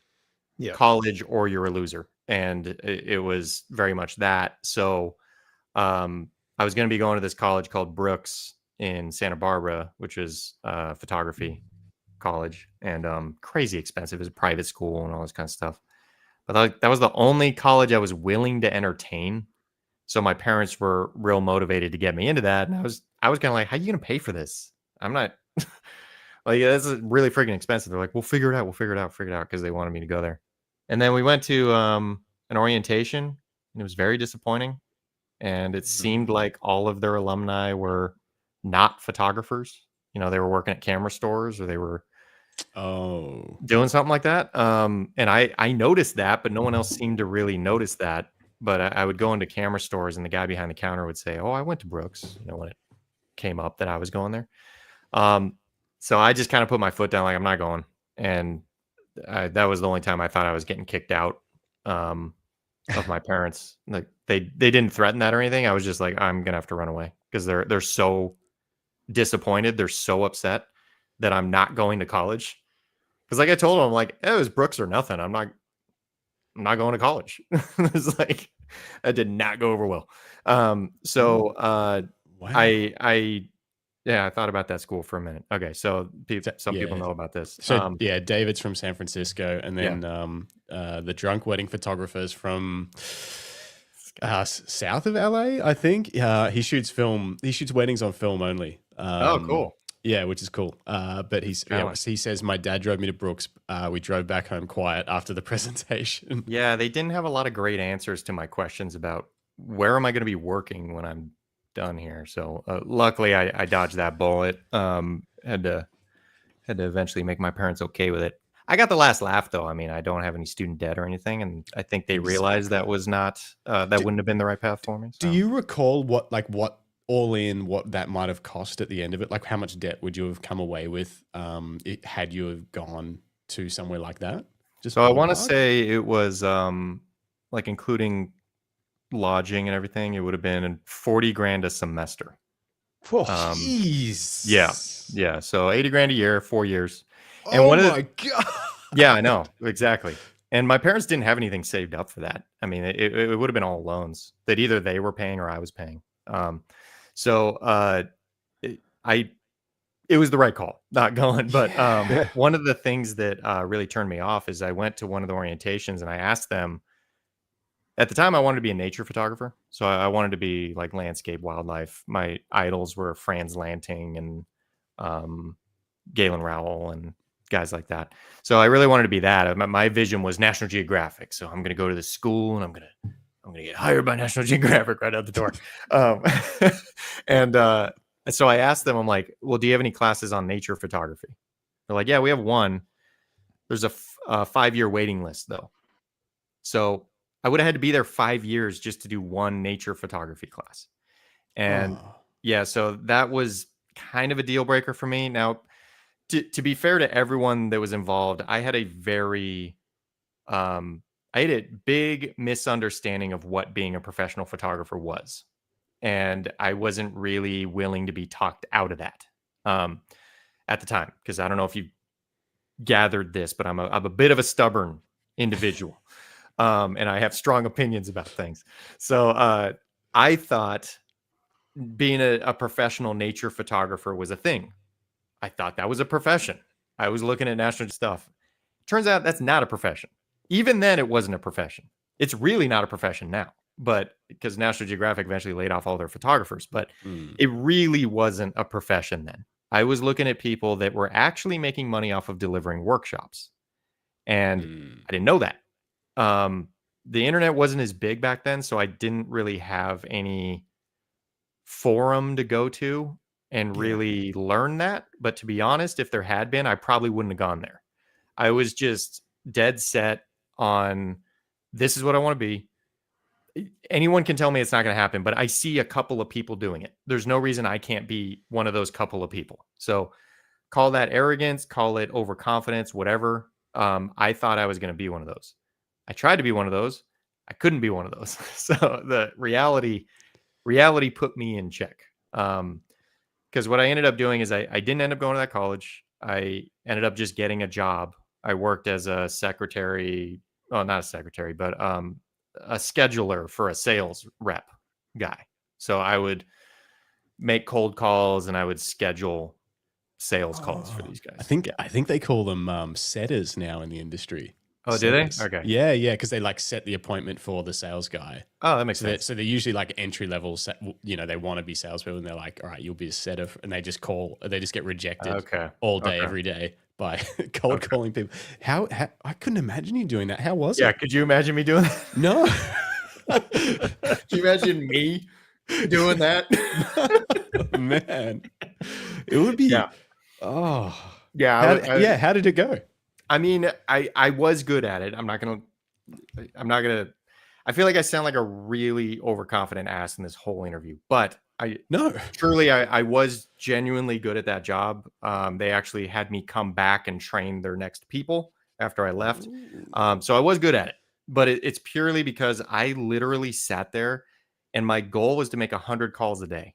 So I would just make 100 calls a day. And I did the little things you do in jail, you tallies. And so I had a piece of paper and I would just tally one call, one call, one call. It was all rejection, but I was just under the idea of like, oh, you make enough calls out, somebody calls in. So I would do that. And I did pretty good. I was still living at home. And my goal was to work there only long enough to save up money so that I could leave and become a professional photographer. So that's what I did. I worked there. I saved up money. I stayed at my parents' place while all my friends were off at college in San Diego and across the country and all this kind of stuff. And they were all kind of like, living a real life. But I did that so I could save money. And when I left that job and started being a professional photographer, that's when reality took over. And I found out what being a professional photographer isn't, because it certainly wasn't what I was trying to be. I was trying to sell my crappy sunset photos on my website, and I thought I was going to sell stock photography for one, which isn't much of a thing anymore. And it's all micro stock now, which photographers get pennies for a sale. But I was right at the tail end of when stock photography was an actual career. So like Art Wolf, for instance, he was one of my idols. He's nature photographer, traveled all over the world, shot a little bit for National Geographic, but he made most of his money off of stock photography. So he would go to Africa, take pictures of animals, and then he would have that on a catalog, hoping that someone would come along and say, hey, we're making a book about Africa and we need a picture of a leopard. And then they would pay him for that picture of a leopard. And back then, when photography was actually not that many people doing it, he might get a couple $1,000s for that picture, But then digital cameras hit the scene, micro stock agencies hit the scene, and suddenly there was no money in that anymore because too many people were doing it. A lot of people were working a day job, as a doctor or whatever, and they had this expensive camera, and then they would go on vacation, take pictures of leopards, and then they would put it on this micro stock, and they're like, hey, I got 25 cents for my picture of a leopard. That's pretty cool. And it's like, because they're not trying to make a living out of it. Yeah. So that kind of hollowed out the market on there. So I was chasing this career that didn't exist anymore. And so I burned through every penny I saved from that job, and went tens of thousands of dollars into debt trying to make it happen. Because I was, again, this is where stubborn gets expensive. Like, I wasn't willing to say I'm wrong on all this. Like, I was just trying to make it happen. So I just kept burning through money. So I eventually reached a point where I'm like, okay, I'm either going to have to go get a job, or I got to figure out how to make this work. And luckily, someone I was friendly with told me, he's like, just do photography lessons. Like, there's all these new cameras out there. People have a hard time doing that. So just teach them how to use a camera. And so that's what I did. And then just put an ad on Craigslist, and, I had no idea what to charge. I was like, $40 an hour. I don't know. And you get a $40 1 hour lesson on your camera. And that kind of caught really quick because that was right around the time like the 5D came out. And all these cameras that were suddenly affordable, but very complex. So what I found was a lot of people that had a little more money than sense were buying these cameras thinking like, oh, this will be great for me. I love taking pictures of my kids. It's like, yeah, you like taking point and shoot pictures of your kids, but you're not going to enjoy using this camera. But they bought the camera, or someone gave it to them, and they needed to learn how to use it. So they would hire me, and I would teach them shutter speeds, apertures, ISOs, autofocus modes, all that stuff. And then that kept me afloat for years. It eventually got big enough to where I had to get my own classroom, because then I started doing group classes. Really? Mm-hmm. Wow. So you worked your way from 1-to-1. What were you doing it just like in their homes, in your home, or like, yep, just I'll come to you, teach you 1-to-1? I've been in a lot of weird places. I bet. You go into people's. I was thinking about this one the other night. I went over to deliver a lesson at this house, and I go in daytime, but it's very dark in there. Like they pull the shades, no lights on, and it's clear there's kind of a lot of people living there, like maybe 8 people that aren't related living in this house. And we're gonna go do the lesson like in their living room or something. And I turn the corner, and in the living room is a stripper pole. I'm like, perfect. Let me get my large format camera out of the car. So wow. I would go to people's houses. I was driving all over. If they weren't comfortable with me going to their house, I would meet them at a coffee shop, which is always a disaster because it's just loud and all that kind of stuff. But and then I would do field stuff too. I'd go down to the beach with them, and we'd shoot the sunset or whatever. But that got so busy that I got sick of driving everywhere. So I'm like, okay, I think literally for what I'm paying on gas, that would almost pay for an office to do this out of. So I started looking around, and I found a place that was perfect. It had like a big room that would be perfect for classroom stuff, and then a smaller room in the front that I did my one-on-one stuff with. So I was there for 9 years, doing lessons and classes and everything. And it was my home base. So I eventually moved out of my parents' house and moved in with my girlfriend, who's now my wife. And the classroom was good for a long time. Very fortuitous for me. I moved out of delivering group classes right before COVID hit. So I wasn't really dependent on it anymore. I was moving more into architectural photography. And so I was winding down classes, and I stopped offering classes like right before the lockdowns and all that kind of stuff, which is thank God. And lucky for me, the type of photography I was getting into was real estate, technically considered essential. And so I was able to keep working doing that. And there was no barriers. And in fact, it got a little bit easier because all the offices were empty. So I would go in and shoot a whole office building. There's no one there. So I just met with the security guard, let me into the suites and whatever. And I was doing that all through COVID. And then I would do private lessons here and there for people who were comfortable with it.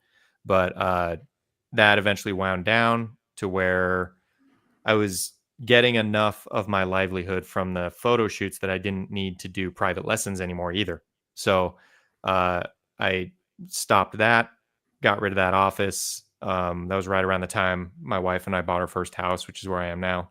And now it's YouTube was ramping up around that time too. So that kind of also replaced some of the business I was doing with private lessons and everything. So that's how I got to me doing online courses now and photo shoots and YouTube stuff, which is where I'm at.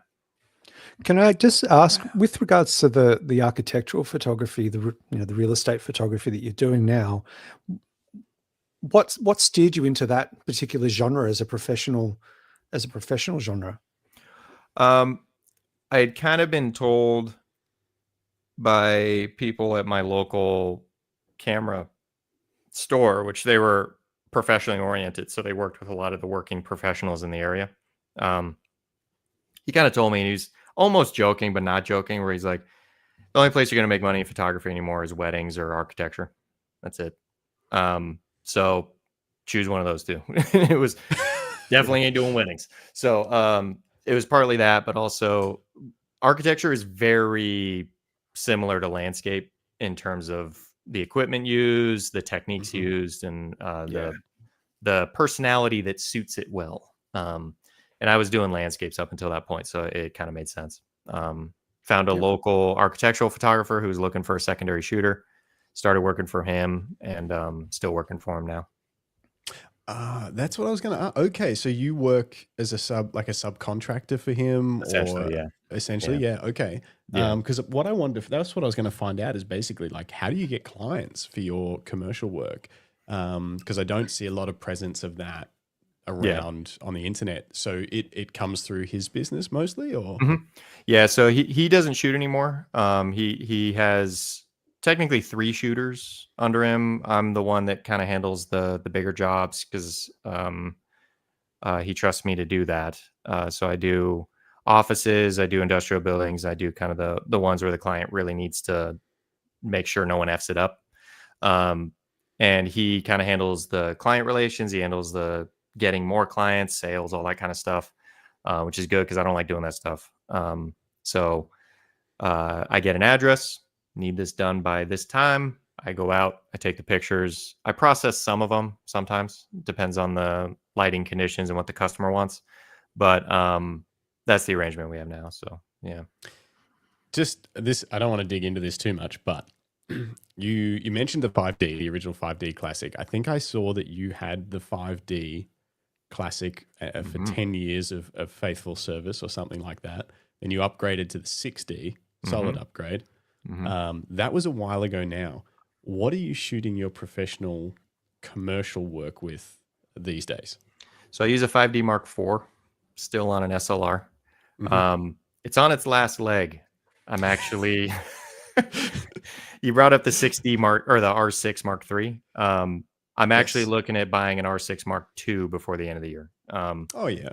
Yeah, because the architectural stuff is such light lifting for modern day cameras. Like it's, I'm not even autofocusing. Like it's such light lifting for even the most basic camera. But the R6 Mark II looks like it would be a perfect fit for me, and it's pretty cheap right now. So I'm probably going to do that. I use all the tilt shift lenses, so 17 millimeter and 24 millimeter and stuff like that. 5D Mark IV has been good. It's a great camera, but it just it's a lot of shutter clicks because I do everything bracketed, which I don't like doing, but it's necessary for a lot of the interior shots. Yeah. So yeah, it's got some miles on it. She's seen some road. And is so, it? Oh, sorry. I was just going to say that the desire to move up to mirrorless to the mirrorless mount, that doesn't entice you. Is that because you'd rather get the most out of the gear you've got and they do the job? They're just a tool, or is there another reason? Yeah, I mean, digital stuff, partly because digital cameras don't do a whole lot for me like film cameras do. Like I'm super excited to get a new film camera, even if don't need it. But digital camera, it's kind of just a means to an end. And when it becomes a business, everything is just like a cost benefit ratio. So it's like, okay, I could spend $2,500 and I'm going to have to get an adapter mount and all this kind of stuff.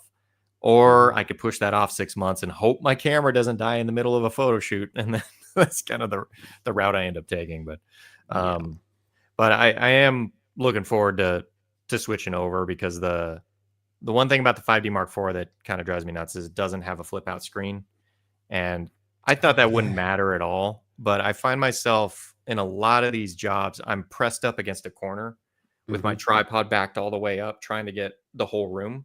Yeah. And I can barely see, I definitely can't get to the viewfinder, but I can barely see the screen. So, and I also end up doing a lot of really high level stuff. So I have a tripod that goes up to like 7 feet or something like that. I can actually stand under it. So sometimes I'll take pictures and I didn't bring my step stool. So I'm just like trying to see the screen, but if it could flip down, it'd make life a whole lot easier. So I think it'll be a nice addition to the workflow. Yeah. Would you use that for YouTube videos or anything as well, or you no interest in really using that kit for making videos? I find full frame cameras for video are a real pain in the ass when you're trying to film yourself, because the depth of field is so shallow that you have to stay in the exact same spot or do autofocus, but that can be unreliable and it starts hunting and everything. It's pretty reliable on the new stuff. Oh, is it? Okay. It's I mean, I don't know how much you'd want to trust it, because it can still do weird things, but like this is autofocusing now. I used to always like preset a camera, but now this, like, if you just set the whole thing to face detection, and it can detect the back of heads and stuff too, so it doesn't get confused anymore. So it's like, if you just let the whole scene, if it's just you in the scene, it's pretty good. This is the R5 Mark II. Oh, okay, that's what you're videoing with right now? Yeah. The R5 Mark. Oh, wow, it's impressive. Just because I could never get a webcam to work very well, so I end up using the same thing. That's why I'm using my iPhone. I have this crappy webcam that just looks like garbage.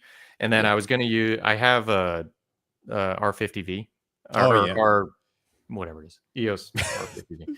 Canon's gonna be real happy they sent me this for free. Yeah, R50V. Okay, so so I do a lot of my video on this now, and I love this freaking camera for video. It's designed for video. Like, it has very few features for photos, but a lot of features for video, and I love it, man. It's an APS-C sensor. It's like right in that sweet spot for me where I don't have to worry about things going too out of focus, but I can still get blurry backgrounds when I want and everything. But yeah, the architectural stuff, I need a full frame because I'm often using this 17 millimeter tilt shift, and to get the full 17, you need the full frame. So R6 is probably going to be it. R6 Mark II. But yeah, nice. Yeah, nice. Surely Canon would just send you something. Come on, Canon. I'm trying to get them to help me out. So but they're great over there, man. This 17 is actually a loaner because my other one broke and it's in repairs right now, and I have a shoot coming up in Arizona that I got to do. So they've been great. They're really, really good people over there at Canon. That's good. I agree. They've worked with us a couple of times with our camera straps, which has been really cool. Good. Like, so when they launched the R5 and the R5 Mark II in Australia, we made like 1,000 limited edition camera straps to go with the first 1,000 cameras that got pre-ordered. Oh, wow, that's cool. We even worked with a dude. Have you got one? Yeah. Did it have their logo on it? Yeah. Nice. Surprised a company that big would do that. That's pretty cool. Like going with a kind of niche camera strap. Seems like they always want their big, huge Canon logo on it, And also with the OM system, the OM3 launch, Australasia. Oh yeah. Made a bunch of limited edition straps for that too. Huh. That's pretty cool. You guys got good relationships down there. Yeah, Canon Australia have been wonderful to us. Yeah. This is not the exact strap. The exact strap for the R5 had the Canon logo on one end and the R5 logo on the other end, but this was just a sample. So it was like a padded leather, really nice branded Those strap. are all handmade? Oh yeah, handmade in the Made 1,000 of them? Not handmade. We have some machines. Okay. Well, no, I know, but it's not like hand cut. It's not like cranked out of a factory in China. No. They're made here. Made here in Australia, but we have sewing machines. We don't use needle and thread. I assume that's why every strap has the Aussie made logo, which Justin had to pay money to become a part of. I have to pay every year to prove that we're made here. Do you really? I'm thinking, if we want to use that particular logo, I'm thinking about just making my own logo because that I don't even know where those tags are made, but I have a feeling they're not made in Australia. I'm getting skeptical about where they're coming from. This one was for the that's cool. I wonder if I can get it for the R5 Mark II, and an artist called Ken. Oh, is this going to focus on me? It wants to do my face. Kentaro Yoshida made this wave artwork, which was very complex. It's like pressed into the leather with a white foil, so it's like. So you have to make a die, or yes, I don't know what you call it, but okay. Jeez. A die, like a plate, like a reversal plate that presses into it. Wow, that's an undertaking. That's impressive. Yeah, it was awesome that Canon, they approached us to work with on both those projects, which is epic. And that then they're willing to work with, they're working with this artist to make the artwork. They're working with us to try and make the product. Like, they're for a very big company and what is probably sometimes seen as a maybe more technical of the camera companies. There's a lot of good people there, and they like doing cool stuff like that. Yeah, that's cool. It seems like they're moving a little more that direction too. It's just kind of, I would imagine like the vibes are becoming a bigger ingredient to people's purchases. You know what I mean? Yeah. So That's it's what I'm like, saying about the packaging. Like, yeah. for something Yeah. that might cost them an extra $5, $10 or whatever at Yeah. production level could, Yeah. really change the way you feel when you open the box with a new camera in it, and you don't feel like Because we no longer just look for the product to do what it says it does. Yeah, we're looking for that whole experience, yeah. especially in this economy where we're forking out huge amounts of money for these products. It doesn't hurt to just put in a little bit of effort.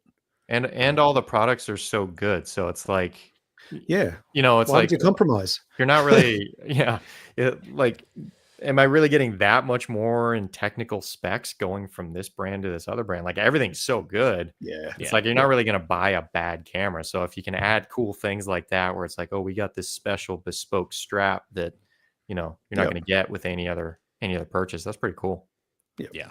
It's awesome. Like when we're out and about and you see someone with one, they're like, yeah. Oh yeah. It's like a little, I'm like, that's cool. It's like a little secret handshake.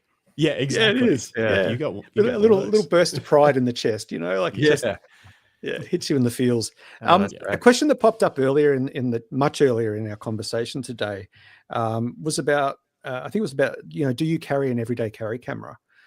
There was that and if question, so, what is it? Is it a film camera? Is it a 35 or is it a small compact digital? Do you have an everyday carry camera? Much to my own dismay, I don't. So I've talked a little bit about this on my channel, but I desperately want to be a person who photographs his life and photographs scenes and does street photography and stuff like that. This many years into it, when did I get into it? 23. So I'm like 25 years into it. I can't get myself to do it. It's just not in my nature. Like, if I'm not in photography mode, I'm not in photography mode. And if I'm in photography mode, I'm all in on photography mode. So it really kills the vibe of being out, like just trying to enjoy life with my wife or something. So I don't, you know what I mean? Like, if I get obsessive about a photo I want to take, like I'm too slow, I'm too getting into it and everything.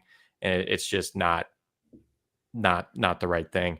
I almost feel like I should have been a painter or something, but I'm not skilled enough to be a painter. Like, I'm not good enough to be a painter, so I have to do photos. So I want to spend a ton of time on one photo.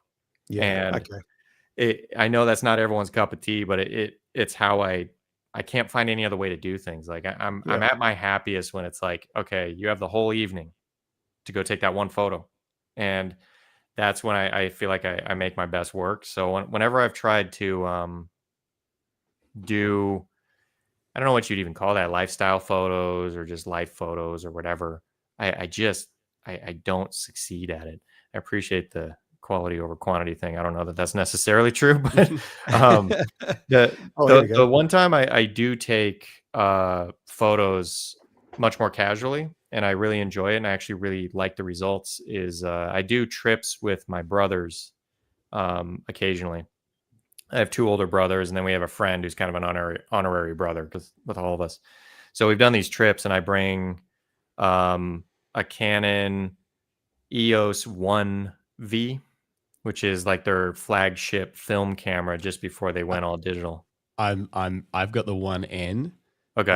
The one before that, for a V, the cheapest I've seen one here in Australia is $1,200. Are you serious? Yeah, everyone's like, because they're the last, they're the flagship. It's the best film camera, and I'm like, but I mean, remember, $1,200 of our dollars is like 50 of your dollars. I don't know. So I think it's like what's a cup of coffee over here? 1,200 would be like 700 or 800, somewhere there, like that. That's so more than I would have expected. I just remember when all these film cameras were like, couldn't give them away. But the secret's out, because I want one of those 1Vs. I've got a 50 1.2L, like the EF mount, and I'm like, that's what I want to like cruise around with. And, it's such a great camera. Like it's so unsexy.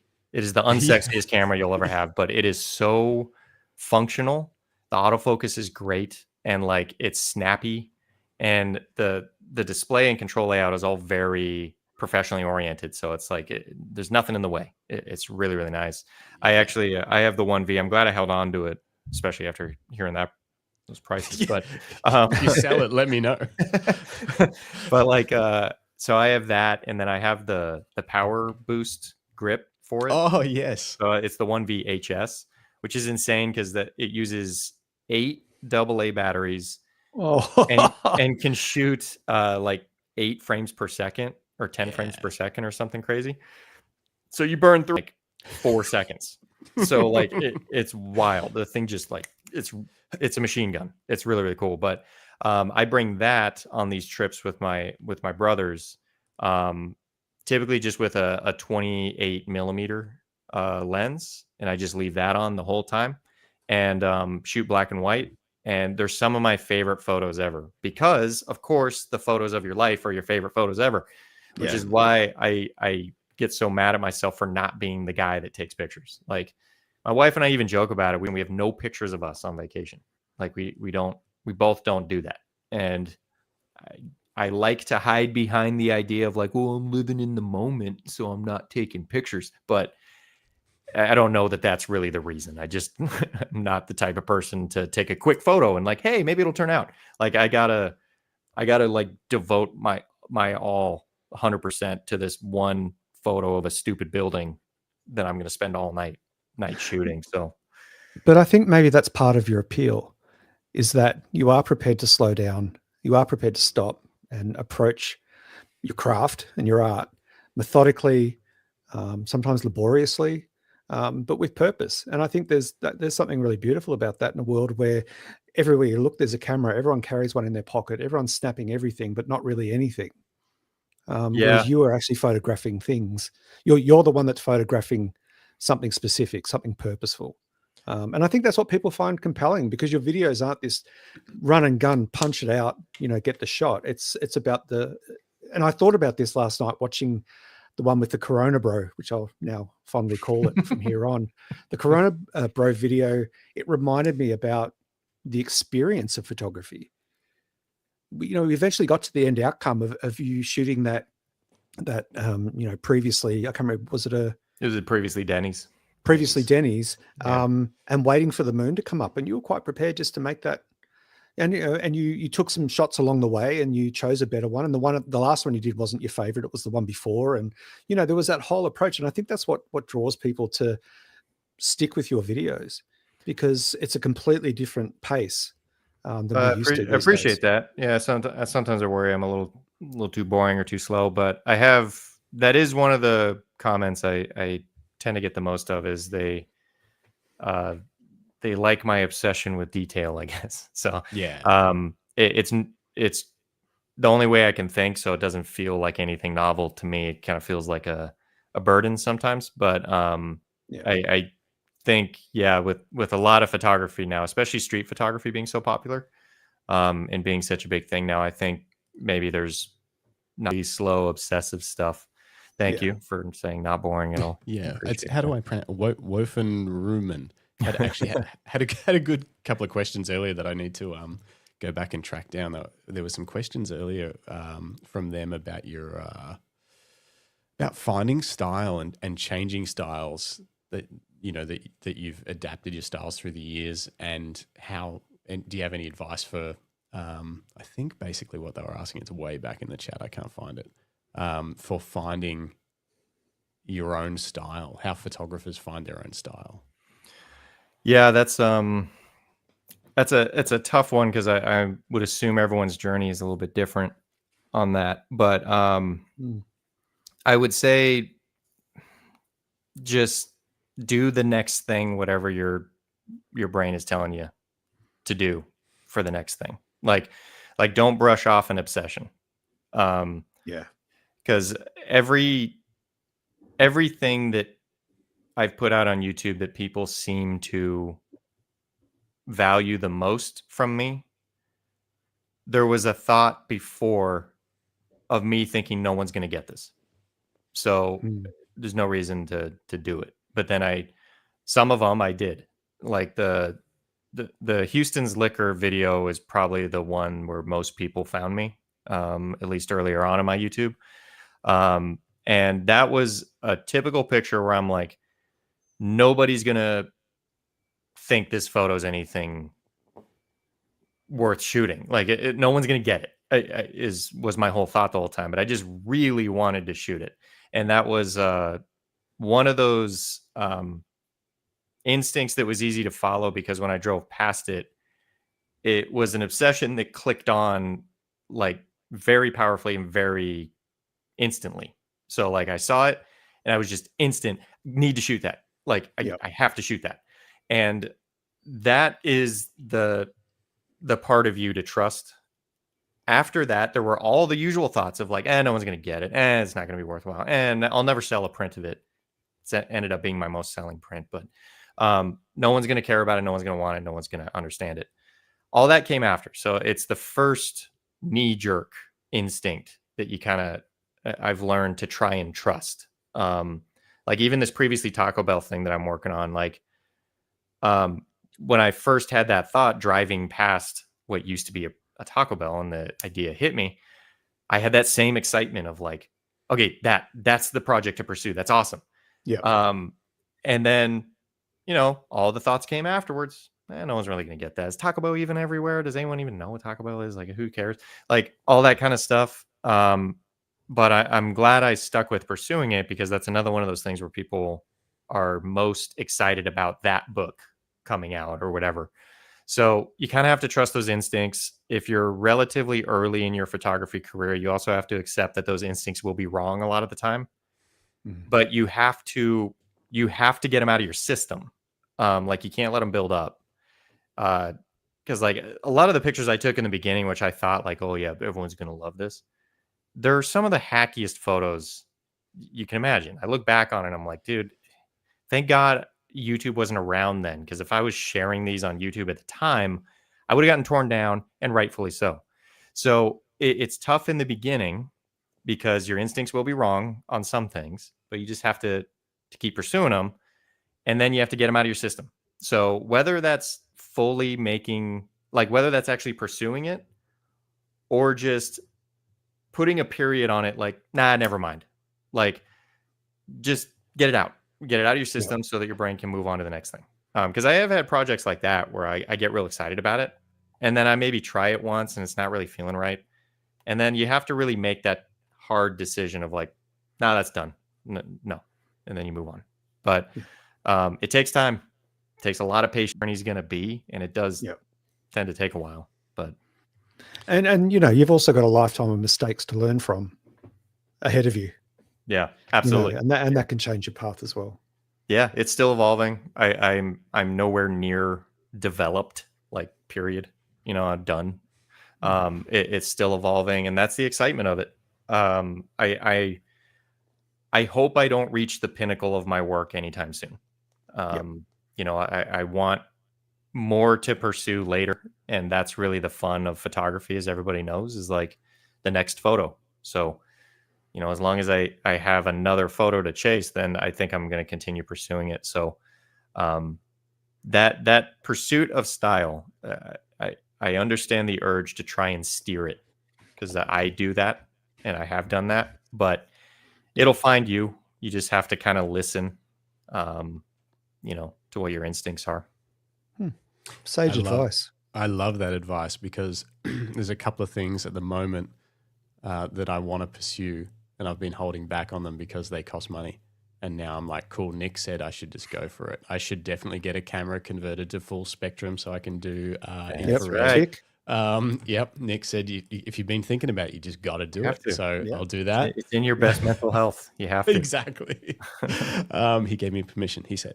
Now, I just want to quickly check in. We've been going for like 2.5 hours now. So if you got to go, you just say the word. You're out. I actually pretty soon here, if you don't mind. It's actually of course. Getting a little toasty in this room. You can't see my pits, but I can feel them. So. Okay, perfect. We better let you go. I'm just going to quickly look.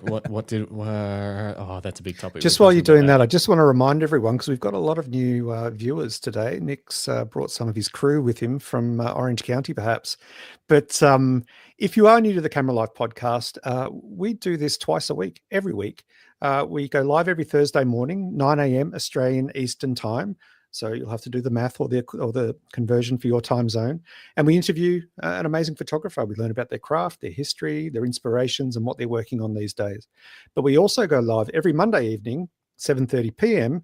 Australian Eastern Time, where we have our random photography show. And our random photography show, again, is live, and we interact with our chat, and we talk about the news, what's been happening in the photography world, what projects we're working on, and we also review your images. That's right. You can send us your images, and we'll talk about them live on the show, and pay homage to what you've achieved. But you're only going to know about those things if you firstly give us a like on this episode. It'll make Nick feel all the better for doing a second podcast in Australia, and also hit subscribe, because it helps us out a lot. And we're currently on the trajectory to hit 2,000. We hope to hit 2,000 subs by the end of the year. But yeah, if you've got itchy trigger fingers, just hit that subscribe button. Cost nothing. Thanks. That's right. Good promo, Greg. All right, I've read through all my questions. I didn't get through most of them in this episode because we talked about all sorts of other cool stuff. So I can't even. They're all too big to even talk about. I'll come back anytime. Don't you worry. Exactly. We might have to do a. We'll have to do a part 2. But. And just a side note, I also saw a couple of calls to get Nick over for BFOP next year. Oh yeah, get him over for the festival. For what? Might cost a bit. The Bright Festival of Photography. It's this big annual photography event that's held in Victoria, in regional Victoria, in the township of Bright. And they, what did we have? We had like 50 workshop instructors over 3 days. Ooh. 50 workshop instructors, all of the industry reps from every leading brand. Even Leica showed up. And 600. They don't allow me in their tent. They want to get out because I can't speak their language. Yeah, maybe. Anyway, all right. This is a real quick question. Do you have? So you went overseas on to Spain. Like to Spain and stuff? Yeah. So which was kind of like an organized trip. You don't do a lot of international travel by the looks of it, from what I can see. Do you have any like locations on your dream travel list, or is it just not something you're that into? It's for photography. It's something I'm not that into. Which I don't know if I should feel bad about that or not, or like I'm an ugly American or something. But there's so much I want to shoot here of just like the little podunk desert towns and all that kind of stuff. And I haven't even explored the Midwest and, you know, the Great Plains in the US and all that kind of stuff, which I really would just love to drive around and take pictures of. That I don't think much about international travel.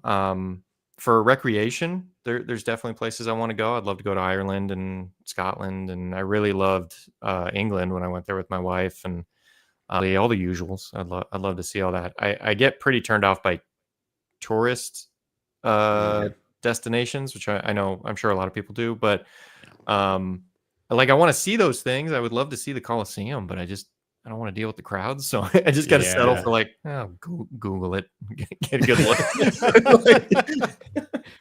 print page, frame it, Google Earth, and drop the little man there, and be like, oh yeah, that's what that. It's the same. It's the same. How different is it really? But I would love to come to Australia. I mean, everyone I've talked to from there just seems like people I would get along with, you know, and it seems like a kind of culture I'd get along with and feel comfortable in. But New Zealand, of course, all those areas. International travel is a little tough for me because I can't sleep on planes. I'm too big. So it's how tall are you? I'm 6'2". Oh, okay. Yeah. So it's a little cramped, and it's kind of hard to face down a 12-hour flight. But yeah, it's I know there's a lot of great things to see out there. I'm trying to buckle down and learn Spanish. It's very slow going for me, but there's a lot of like South American countries I'd love to be able to go through kind of comfortably and feel like I can speak the language and not be an ugly American that's just asking if everyone can speak my language because I'm visiting their country. You know, so I'd love to do something like that, but we'll see. Yep. Amazing. Yeah. Okay. Yeah. Well, that was everything else. Oh, so traveling, that was the thing. So traveling for you, like pain in the ass if you're going to fly with your kit, with your film kit. I saw you had that massive Pelican case in those videos. Yeah. And I was like, I complain about traveling, but this is, that's definitely next level. It was stupid. Like the way I chose to shoot that job was just stupid. Like that was a ridiculous camera setup to bring, but like, I know they're hiring me for what I do on YouTube. And I know how I like to shoot things. So I'm like, all right, well, I'm doing it this way. It's like, I look ridiculous bringing that much gear across the world, but it's how I roll, I guess. Well, the videos were great. So I think it definitely made it. And it was fun seeing you do it in locations that were, different to the usual. And also for a purpose where you were like, this is kind of like, I need to get these pretty shots for the client kind of thing. Like that vibe was fun to watch. But I'm glad to hear that. Thank you. I had to laugh the Vandelay Industries sticker on the Pelican case. Yeah. My brother-in-law actually has a commercial property filled with cool stuff that he's got a Vandelay Industries sign on the top of it so that no one, people aren't like, I wonder what's in here. Yeah. And it's a lot of people don't get the reference anymore. It's kind of lost. It's kind of fallen away, but I'm like, I love it so much. Yeah. We're showing our age with that reference for sure. Yeah, definitely. I love that, man. That's freaking funny. Very cool. All right. I think we'll have to, most of my notes are still intact. We'll have to do a part 2 one day when you've got time. We really appreciate that. What massive effort. Thanks so much. I know you're busy and you've got plenty of stuff to do, so we do really appreciate it. No, it's really great talking to you guys. I really, really enjoy this conversation. I don't do a lot of my photography talk is just steered into a camera, hoping other people on the other end are responding to it. So it's really nice to have a real actual conversation with someone about it. So thank you. Thank you. It's been okay for us too. Okay, good. If I can reach okay, then I'm happy. It's the dream. And just like the word mate, in Australia, okay has multi layers of meaning. I'm going to assume it's the best. It's right up the top there. Right up the top. Should have used a different word, really. I'm going to play out our cheesy AI generated theme song, which pains us because we made it as a joke and now people expect it to be played. And I'm going to read out some comments, but obviously everyone knows who you are, so they're already following you on Instagram and YouTube. But in case they're not, go and do that. There's links and everything and all the stuff. And I'll be keeping an eye out for your printing course when it becomes available. Yes, I will be shouting it from the rooftops, so don't you guys worry about missing out on it. Okay. And obviously, if anyone's interested, there's a whole large format photography course, manual meeting for film, Lightroom. There's tons of stuff on Nick's website, so go and check all that out. Thank you. Is there anything else people should know about you before we roll our crappy AI music? No, I don't think so. Okay. Yeah. Perfect. Thanks, thank you once again for your time, Nick. It's been an absolute pleasure. We really appreciate you. Giving up some of your time and your voice and face over the airways to us. We really appreciate it. Pleasure's mine. Thank you, guys. But we wish you all the best. We'll be in touch. We'll talk again soon. All right, sounds good. Happy holidays. Happy holidays. Yeah. Who we got? Lisa Leach says, thanks very much, guys. Pleasure, Nick. RDAL, I don't know that one, but said thanks. David Dare Parker says, just subscribe to your channel, Nick. Great podcast, fellas. Thanks, David. David's a legend. Rodney Nicholson, great show. Matt Palmer says 6'5" and flying sucks. Yeah, that would suck. Dennis is coming through LA in April. He might try and track you down and do some large format light painting. Everyone, great. Yeah. Great for everybody to be here. Thank you. Yeah. Thanks, everyone. We'll see you Monday night, 7:30 p.m. Until then, be safe. Be safe.